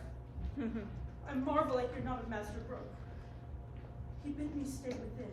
I do like his money well. Oh, here he comes. Bless you, sir. Master Brooke, you want to know what has come between me and his Master Ford's wife? That indeed, Sir John, is my business. Well, I was with her at the hour that she appointed me. And sped you, sir? Very ill-favoredly, sir. How so, sir? Did she change her determination? No, but the peaking cornuto, her husband, in a continual larum of jealousy, comes to me in the instance of our encounter after we had embraced, kissed, protested, and as it were spoke the prologue of our comedy, and at his heels a rabble of companions thitherto instigated and provoked to search his house, forsooth, for his wife's love. What? While he was there? While I was there. And did he search for you and could not find you? Nay, you shall hear it, Master Brooke. As good luck would have it, in comes Mistress Paige with intelligence of Ford's approach, and in her invention and Ford's wife's distraction, they conveyed me to a buck basket. A buck basket? By the Lord, a buck basket rammed me in with stinking clothes and shirts, smocks, and socks, and greasy napkins. Oh, it was the most villainous compound of smells that ever offended nostril. And how long you lay there, sir? Nay, you shall hear, Master Brooke, what I have suffered to bring this woman to evil for your good. I have suffered the pangs of 3 several deaths. First, a tolerable fright to be discovered by the jealous knave, next to be compounded in the circumference of a peck from hilt to point, heel to head, and then to be rammed in with greasy napkins and stinking clothes.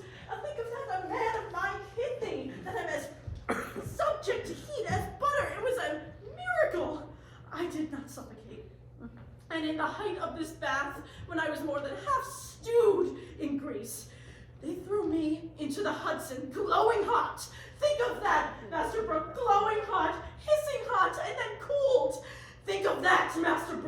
Good sadness, sir. I am sorry for my sake that you have suffered all of this. My suit then is desperate. You'll undertake her no more. Master Brooke!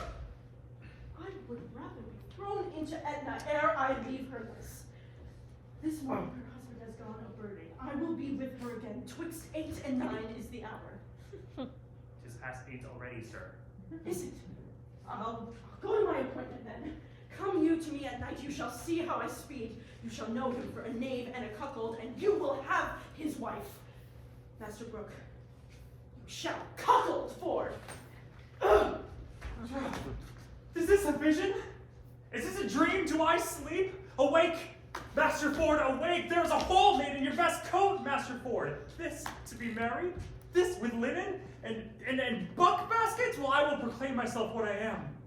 I will take the lecture. He is at my house.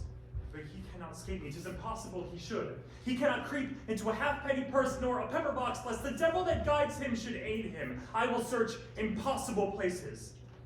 To be what I am, I cannot avoid. Yet to be what I would not, shall not make me tame. If I have the horns to make one mad, then let the proverb go with me. I'll be horn mad.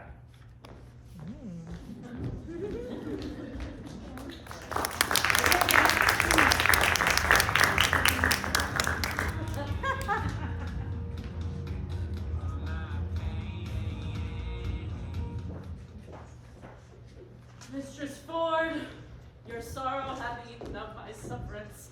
I see you are obsequious in your love, and I must request requital to a hair's breadth.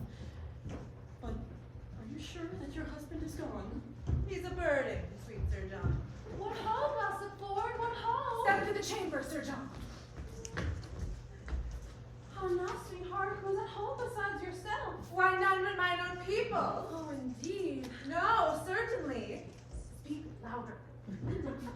Truly, I am so glad nobody else is home. Why? Well, then your husband is in his old loons again. He so takes on yonder with my husband, so rails against all married mankind, so curses all these daughters of whatsoever complexion, and buffets himself on the forehead, crying, "Hear out, hear out!" That any tameness or civility I ever beheld was madness. Oh, to this distemper he is in now. I'm glad the knight is not here. Why? Does he speak of him? Of none but him, and swears he was carried out last time in a basket. Protests to my husband he is here now, hath drawn the men from his sport to come and make another example of his suspicion. Oh, I'm glad the knight is not here now. He shall see his own foolery. How near is he, good Mistress Paige? Hard by at wit's end, he'll be here anon. I am undone.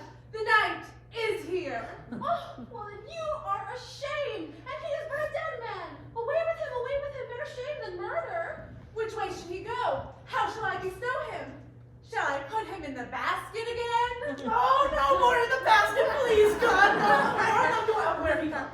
The last 3 of Master Ford's brothers watch the door with pistols. You shall die if you try to exit. What shall I do? Let me creep up into the chimney. There they always used to discharge their birdie pieces. Creep into the kiln hole. Where is it? He'll search there on my word. Neither press, chest, coffer, well vault, but he hath an abstract for the remembrance of such places and goes to them on his note. There is no hiding you in the house. I'll go out then. Oh, if you go out in your own semblance, you die, Sir John. Unless you go out disguised. How might we disguise him? Alas the day, I know not. There is no woman's gown big enough for him. Otherwise he would put on a muffler, hat, kerchief, and so escape. Think of something, please. Something other than a mischief, please. My maid's aunt, the wild woman of Brentford, has a gown above. Oh, on my word, it will serve him. Oh, she is as big as he is. And with her thrown hat and her muffler, go, run up, Sir John. Go, sweet Sir John. Mistress Paige and I will look some linen for your head. Quick, put on the gown, the while. I would my husband would meet him in this shape. He cannot abide the old woman of Brentford. He swears she's a witch, has forbade her my house, and has threatened to run her away. Oh, heaven guide thy cudgel to your husband. The devil guide his cudgel afterwards. Is my husband coming? In good sadness is he, and he so talks of the basket. However, he have had intelligence. Well, we'll try that. I'll appoint my man to carry the basket again, to meet him at the door that is, the last time. Hey, but he'll be here presently. Let's go dress him like the Witch of Brentford. I'll first direct my man what they should do with the basket. Go up. I'll bring linen for him straight. Dishonest varlet. I cannot misuse him enough. We will leave a proof by that which we will do that wives may be merry and yet honest too. We do not laugh that often jest, but 'tis old but true, still swine eat all the drap.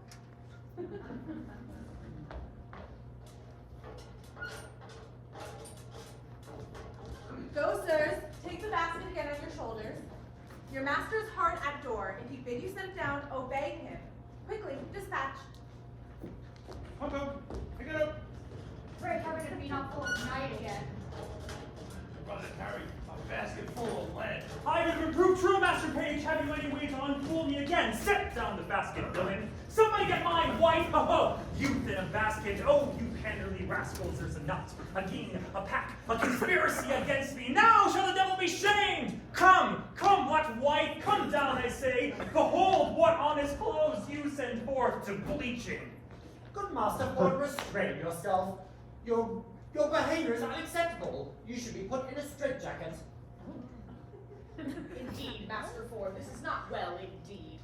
So say I too, sir. Ho, Mistress Ford! Mistress Ford, the earnest wife, the modest woman, the virtuous creature who hath the jealous fool for a husband. I suspect without cause, mistress. Do I? Heaven be my witness, you do, if you suspect me in any dishonesty. Oh, well said, brazen face. Hold it up! Come forth, sirrah! This goes beyond the limits of all good behavior. I shall find you alive! Empty the basket, I say! Why, man? Why? Master Pages, I am a man. There was one conveyed out of my house yesterday in this basket. Why may he still not be in here? In my house, I am sure he is. My intelligence is true. My jealousy is reasonable. Let me out all the linen. You find a man in there, he shall die a flea's death. Here is no man, just a deranged person going crazy. By my fidelity, Master Ford, this wrongs you. This is unreasonable. Will you go through your wives' clothes next? He's not here for what I seek. Oh, no! Not anywhere but in your brain. Tell me to search my house once more. If I find out not what I seek, then search no color for my extremity. Let me be forever your table sport. Let them say of me, as jealous as Ford. Pratt searched a hollow walnut for his wife's layman. Satisfy me once more. Once more. Search with me. What ho, Mistress Paige? Come you and the old woman down. My husband will come into the chamber. Old woman? What old woman's that? Hey, it is my maid's aunt of Brentford. Oh, witch, a queen, an old cousiny queen. Have I not forbid her from my house? She runs errands, does she? We are simple men. We do not know what is brought forth to pass under the profession of fortune-telling. She works by charms, by spells, by the figure. In such debauchery as this, beyond our element, we know nothing. Come, you witch, you hag, come, I say. Good, sweet husband. Good gentleman, let me not run the old woman away. Come. Oh, I'll crack her. Out my door, you hag, you polecat, you run with you. Out, fortune-telling, I'll conjure you. Are you not ashamed? I think you have scared the poor woman. No. Nay, you will do it. 'Tis a goodly credit for you. Hang her, witch. By the yea and the no, I think that woman is a witch. I like it not when a woman has a great beard, and I spied a great beard under her muffler. Come, follow me, gentlemen. I beseech you, follow. See but the issue of my jealousy. If I cry out thus upon no trail, never trust me when I open again. I think perhaps since his spy appeared a bit big, we should indulge his fantasy a little bit longer. Oh. Okay, come gentlemen, follow.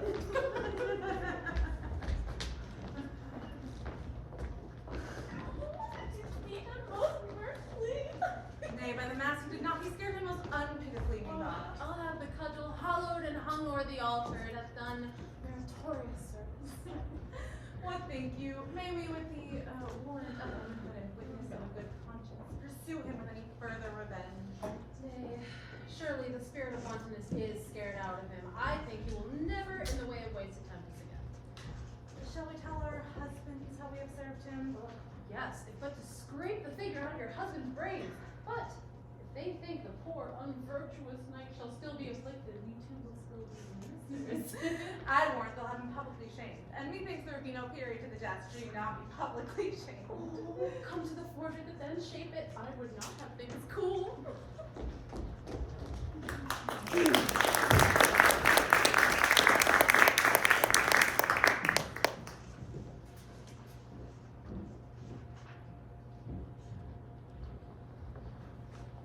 Tis one of the best discretions of an old witness I ever did see.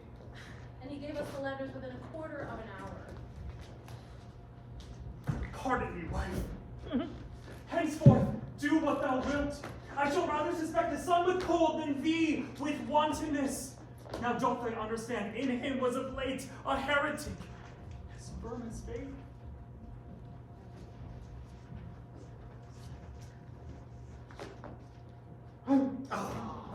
Don't go.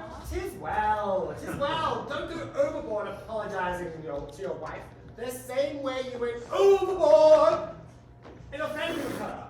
But for a good joke, in front of the whole town, let's have our wives make another appointment with the old fat man, so we can catch him and disgrace him. There is no better way than that they spoke of. What? Tell him they'll meet him in the park at midnight? No, he'll never come. Devise but how you use him when he comes, and let us two devise to bring him thither. There's a tale of her and the hunter. He goes around at still midnight, walking around an oak with great ragged horns. And then he blasts the tree and takes the cattle and makes them yield blood and shakes a chain in a most hideous and dreadful manner. You've heard of the superstitious idle-headed elf that had conceived and did deliver the story to us as truth. Well, there are still plenty of people who are afraid to walk by Hearn's Oak late at night. But what does that matter? Mary, this is our device. That Falstaff at that oak shall be with us. Oh. And in this ship, when you have brought him thither, what shall be done with him? That we have also thought of. My daughter, Nan Paige, and 3 or 4 more of her growth will dress like urchins, oats, and fairies in green and white with rounds of waxen tapers on their heads and bridles in their hands.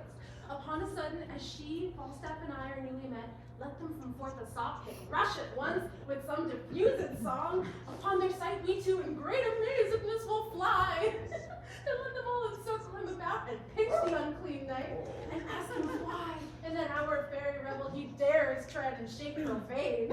Until you tell the truth, let the supposed fairies pinch him down and burn him with their tapers. Yes, then we'll display ourselves, dishorn the spirit, and mock him home to Windsor. Well, the children must be well practiced to do this, or they'll never do it. So I will teach the children their behaviors, and I will be like a jackanapes to burn that night with my tabard. Oh, excellent! I will go and buy them bazaars.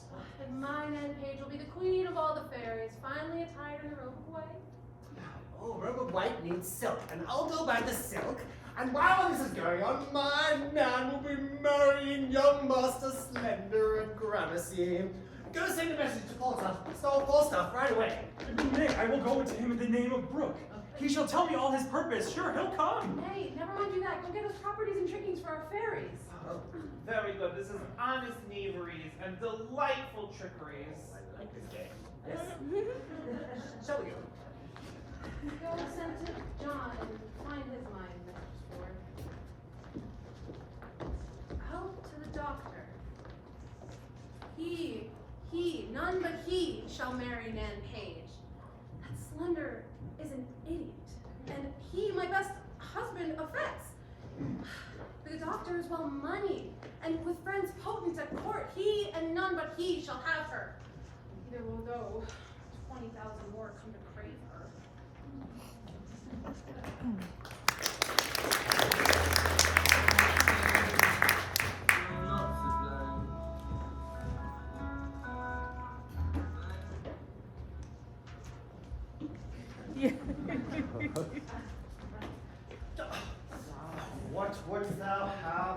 West Coast bore. What's thick skin? Speak, breathe, discuss, quick, snap. This is New York, not the Valley. Mary, sir, I come to speak with Sir John Falstaff and Master Slender. Well, there's his room, his castle, his standing bed, his truckle bed. 'Tis painted with the story of the prodigal, fresh and new. Go knock and say, he'll talk to thee like an anthropomorphic unto thee. Knock, I say. Mary, sir, there is an old woman, a wild woman, got up into his chambers. I'll be so bold to stay till she come down. I come to speak with her, indeed. Oh, a woman. Oh, the night may be robbed. I'll call. Bully Sir Knight, bully Sir John, speak with thy lord's military, 'tis thine host, thine Ephesian calls. How now, mine host? 'Tis a plebeian from Beverly Hills, tarries the coming of thy wild woman. Oh, let her descend, bully, let her descend. My chambers are honorable. Privacy in my inn, fine. There was a woman with me even now, but she is gone. Pray you, sir, was it not the wise woman of Brentford? Aye, it was. Muscle Shell, what would you with her? Mary, sir, my master, Master Slender, said to her, sir, seeing her go through the streets, sir, to know whether one nymph who had beguiled her with a chain had a chain or no. I spake with the old woman about it. And what said she? She says that the very same man that had beguiled Master Slender out of his chain had cozened him from it. What I could have spoken with the old woman herself. I had other things to have spoken with her too.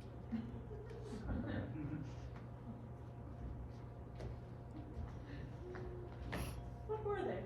Aye. Tell us so. Come quick. I may not conceal them. Conceal them, or thou diest. Why, so there were nothing but Mistress Anne Paige to know whether it was my master's fortune to have her or no. 'Tis his fortune. What, sir? Marry her or no, say the woman told me so. May I be so bold as to say so, sir? I like whom more bold. Go! I thank your worship. I shall make my master glad with these tidings.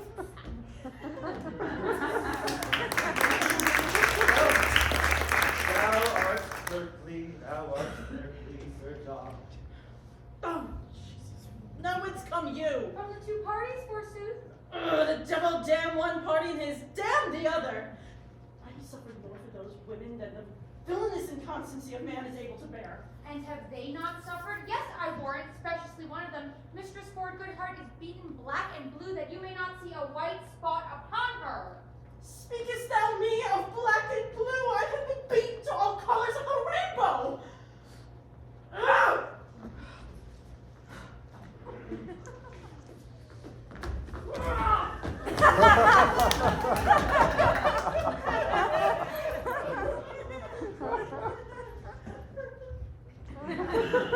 Sir, come with me to your chamber. I will explain somewhat to your content.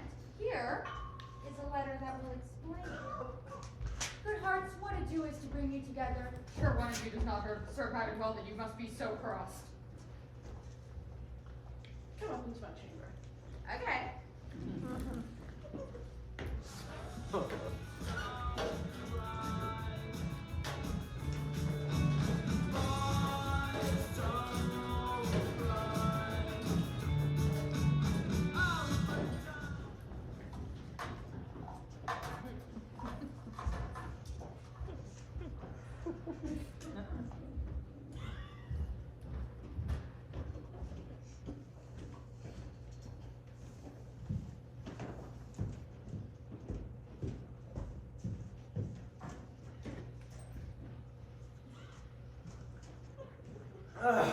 Master Benson, lead off me, my mind is heavy. That Frenchman and Welshman club the piss out of me and cozened me of my 3 horses. All 3 horses. How did they even take 3 horses? It was just the 2 of them. Last I will give over all. Yet, hear me, assist me in my plan, and as I am a gentleman, I'll give thee $100 cash, more than the loss of your horses. I will listen to thee, Master Benton, and at the very least, keep your counsel. From time to time I have acquainted you of the dear love I bear to fair Anne Paige, who mutually hath answered my affection, so far forth as herself might be her chooser. Even to my wish, I have from her a letter, the contents of which you will wonder at, the mirth wherein so larded with my matter that neither singly can be manifested without the show of both. For Falstaff hath a great scene, the image of the jest, I shall show you here at once. Hark, my good host. Tonight, twixt 12 and 1 at Herna's Oak, must my sweet Nan present the Fairy Queen. The purpose why is here, in which disguise her father hath commanded her to slip away with Slender, and with him to Greenwich immediately to marry. She hath consented. Now, sir, her mother hath intended, her mother, ever strong against that match, and firm for Dr. Caius appointed, that he shall likewise shuffle her away, while other jests are something rank on foot. And thus it rests. Her father intends she shall be all in white, and when Slender sees his time, shall pinch her by the hand and bid her go. She hath things enough to go with him. Her mother, the better to denote her to the doctor, for they must all be masked and vizarded, says that quaint in green she shall be loose and robed, with ribbons pendant flaring about her head, and when the doctor spies his vantage right, to pinch her by the hand, and at that time, she hath given consent to go with him.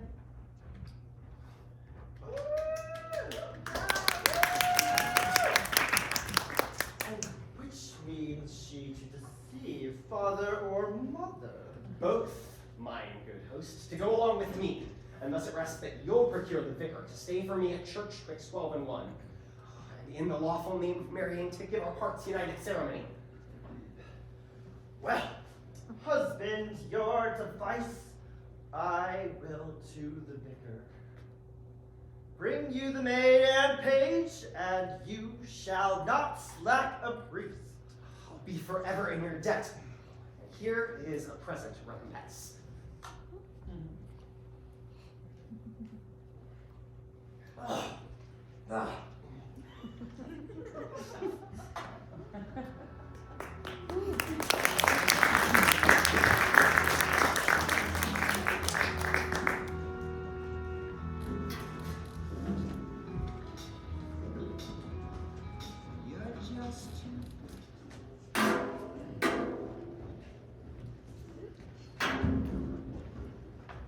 Prithee, no more prattling.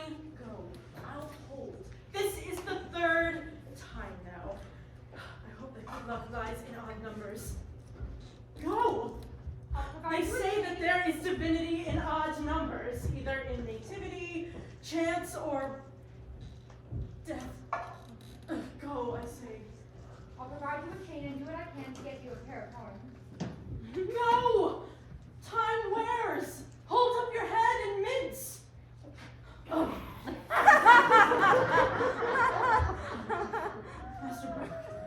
Master Brooke, the matter shall be known tonight or never. Be you in the park about midnight at Hearn's Oak. You shall see wonders. Went you not to her yesterday, sir, as you told me you had appointed? I was with her when she appointed me, Master Brooke. As you see me like a poor old man, but I came from her, Master Brooke, like a poor old woman. Oh, the jealous knave, her husband, in a continual larum of jealousy, had beaten me grievously in the shape of a woman for the shape of a man. I fear not Goliath with the weaver's beam, for I know that life is but a shuttle. Come, I am in haste. Come, you shall know about Knave, the knave Ford, and you shall have his wife. I will deliver her to your hand. Come, I will tell you strange things of this knave Ford, and you shall have his wife, I promise. Follow. Strange things are at hand.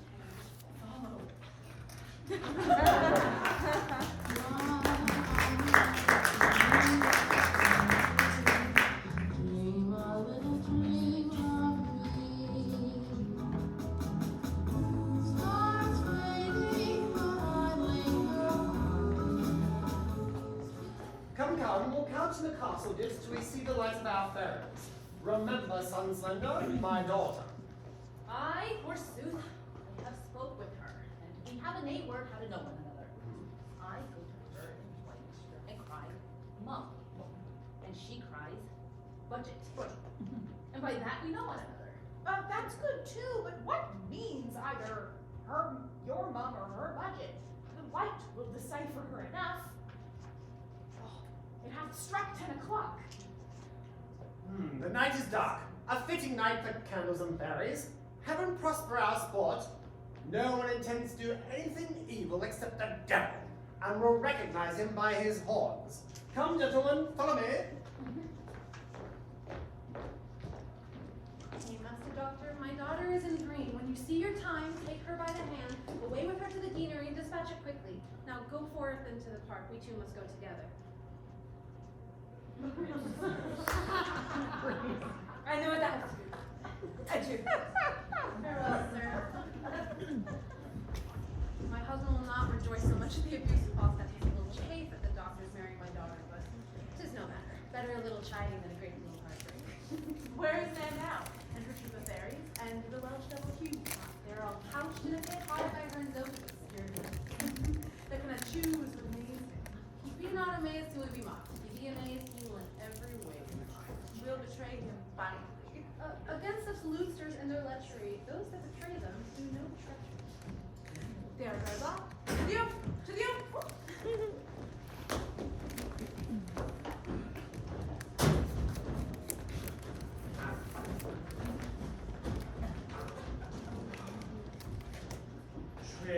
Trib fairies, come and remember your parts.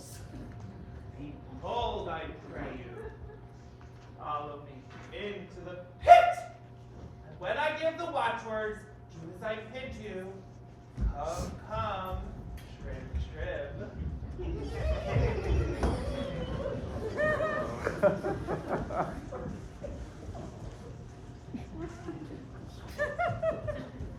The Windsor bell hath struck 12. The minute wears on. Oh, powerful gods, assist me!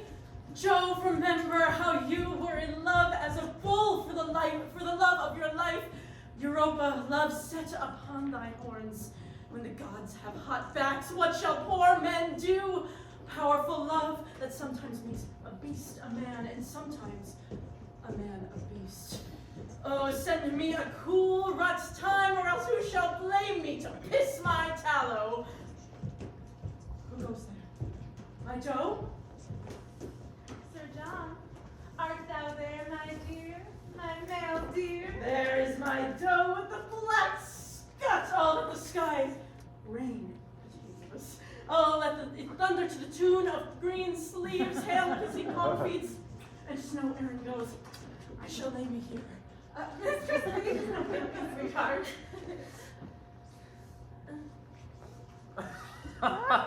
Divide me like a bride buck. Each a haunch. I will keep the shoulders to myself for the fellows of this walk. Cupid is a child of conscience. I will give my horns to your husbands. As I am a true spirit.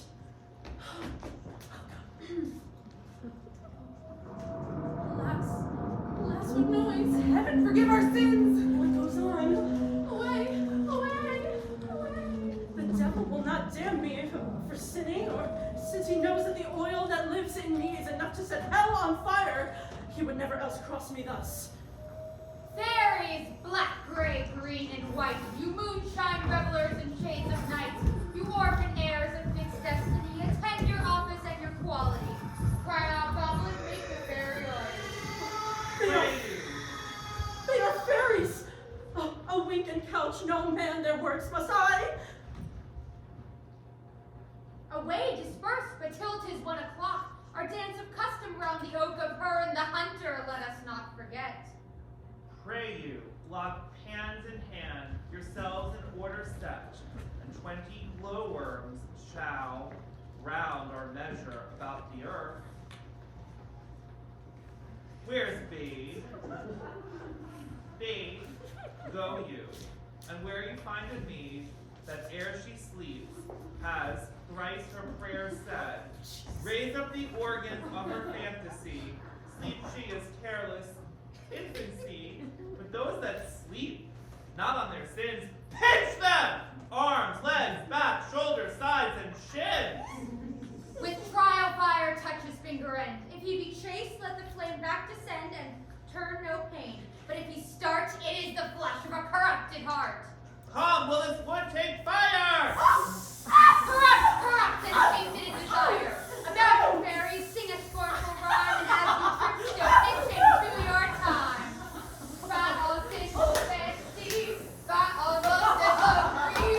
Lust is burn up bloody fire, kindled in unchaste desire. That in heart is flames of fire, such to burn them higher and higher.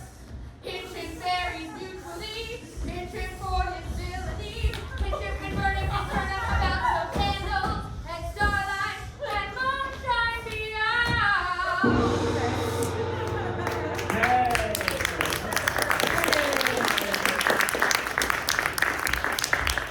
Do not fly. I think we've caught you in the act now. Is being Herne the Hunter the only thing that will satisfy you? Come, hold up to Jess, no higher. Now, Sir John, how like you Windsor wives? Oh, husband, do not these fair yokes become the forest better than the town? Now, sir, who's a cuckold now? Master Brooke, Falstaff's a knave, a cuckoldy knave. He has nothing of Master Brooke, but His buck basket, his cudgel, and his 20 pounds of money, which must be repaid to Master Brooke. His horses are arrested for it, Master Brooke. Sir John, we've had ill luck. We can never meet. I will never take you for my love again, but I will always count you my dear. I do begin to perceive I've been made an ass. I and an ox too, both the proofs are extant. And these are not fairies. I was 3 or 4 times in the thought that they were fairies, but the guiltiness of my mind and the surprise of my powers drove me to receive belief that they were fairies. See what happens to wit when it's upon ill employment. Oh, I pray you, serve God and leave your desires. Then you will be better. Well said, Fairy Hugh. And I pray you, leave your jealousies too. I shall never mistrust my wife again till thou art able to woo her in good English. Cease is not a way to be butter. Your belly is all putter. Cease and putter? Am I to be taunted by one who makes fritters of English? It is enough to be the demise of lust and late night walks through the realm. Sir John, do you think, though we would have thrust the virtue out of our heart by the head and shoulders, that ever the devil could have made you our delight? What, a hot pudding? A bag of flax? A puffed man. Old cold and boiled entrails? One that is as slanderous as Satan. And as poor as Job. That as wicked as his wife. And is given to fornications and taverns and wine and sack and mephligans and scarings and swearings, pribbles and prabbles. Yeah. Well, I am your theme. I am dejected. Use me as you will. Oh.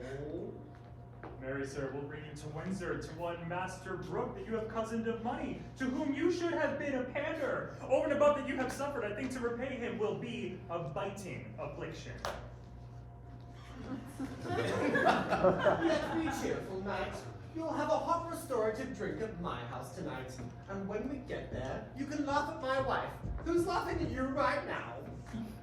And you can tell her that our son Slender has married our son Anne.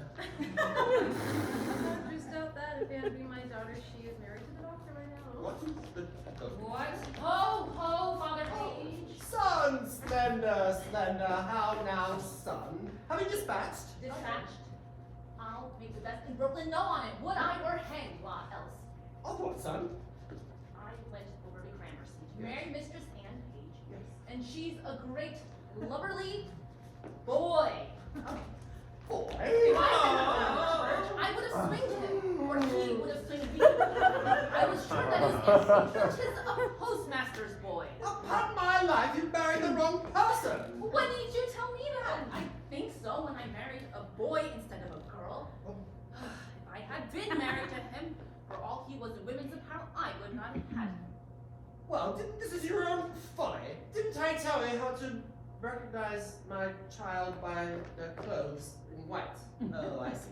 I liked her very much, and cried once, and she cried budget as Anne and I had Yes. appointed. But 'tis a postmaster's boy, not Anne. George, you're not angry. What? I knew of your purpose, turned my daughter into green, and she's now married to the doctor. Oh, that's it. Where is the doctor? Where is Anne Paige?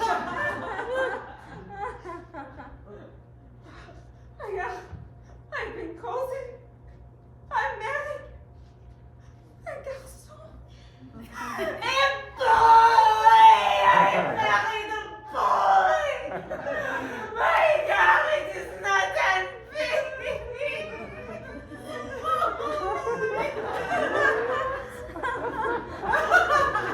Why did you take her and leave? Tabernacle, I did! And it was a boy! I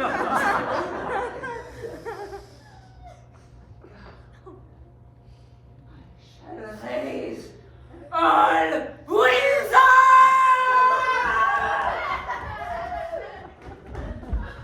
Oh, my heart misgives me. What could happen next? I suppose we'll see Fenton and my daughter, son. Oh, here is Fenton now. How now, Fenton?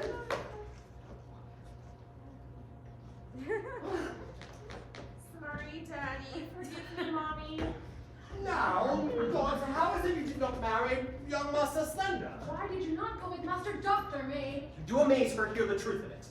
You would have married her most shamefully where there was no proportion held in love. The truth is, she and I, long since contracted, are now so sure that nothing can dissolve us.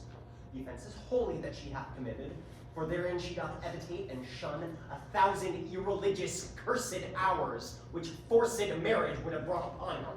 Oh, well, stand not amazed. Here is no remedy. In love, the heavens themselves do guide the state. For money buys land, but wives are sold by fate.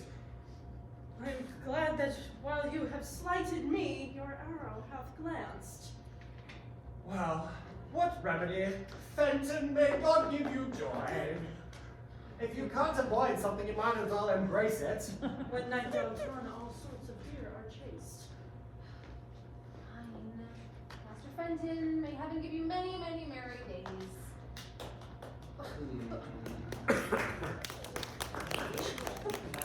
Husband, let's go laugh over this country sport, over fire. Yes. What about this one? Sir John and all. Let it be so, Sir John. To Master Brooke you shall yet hold your word, for he tonight shall lie with Mistress Ford. Yeah!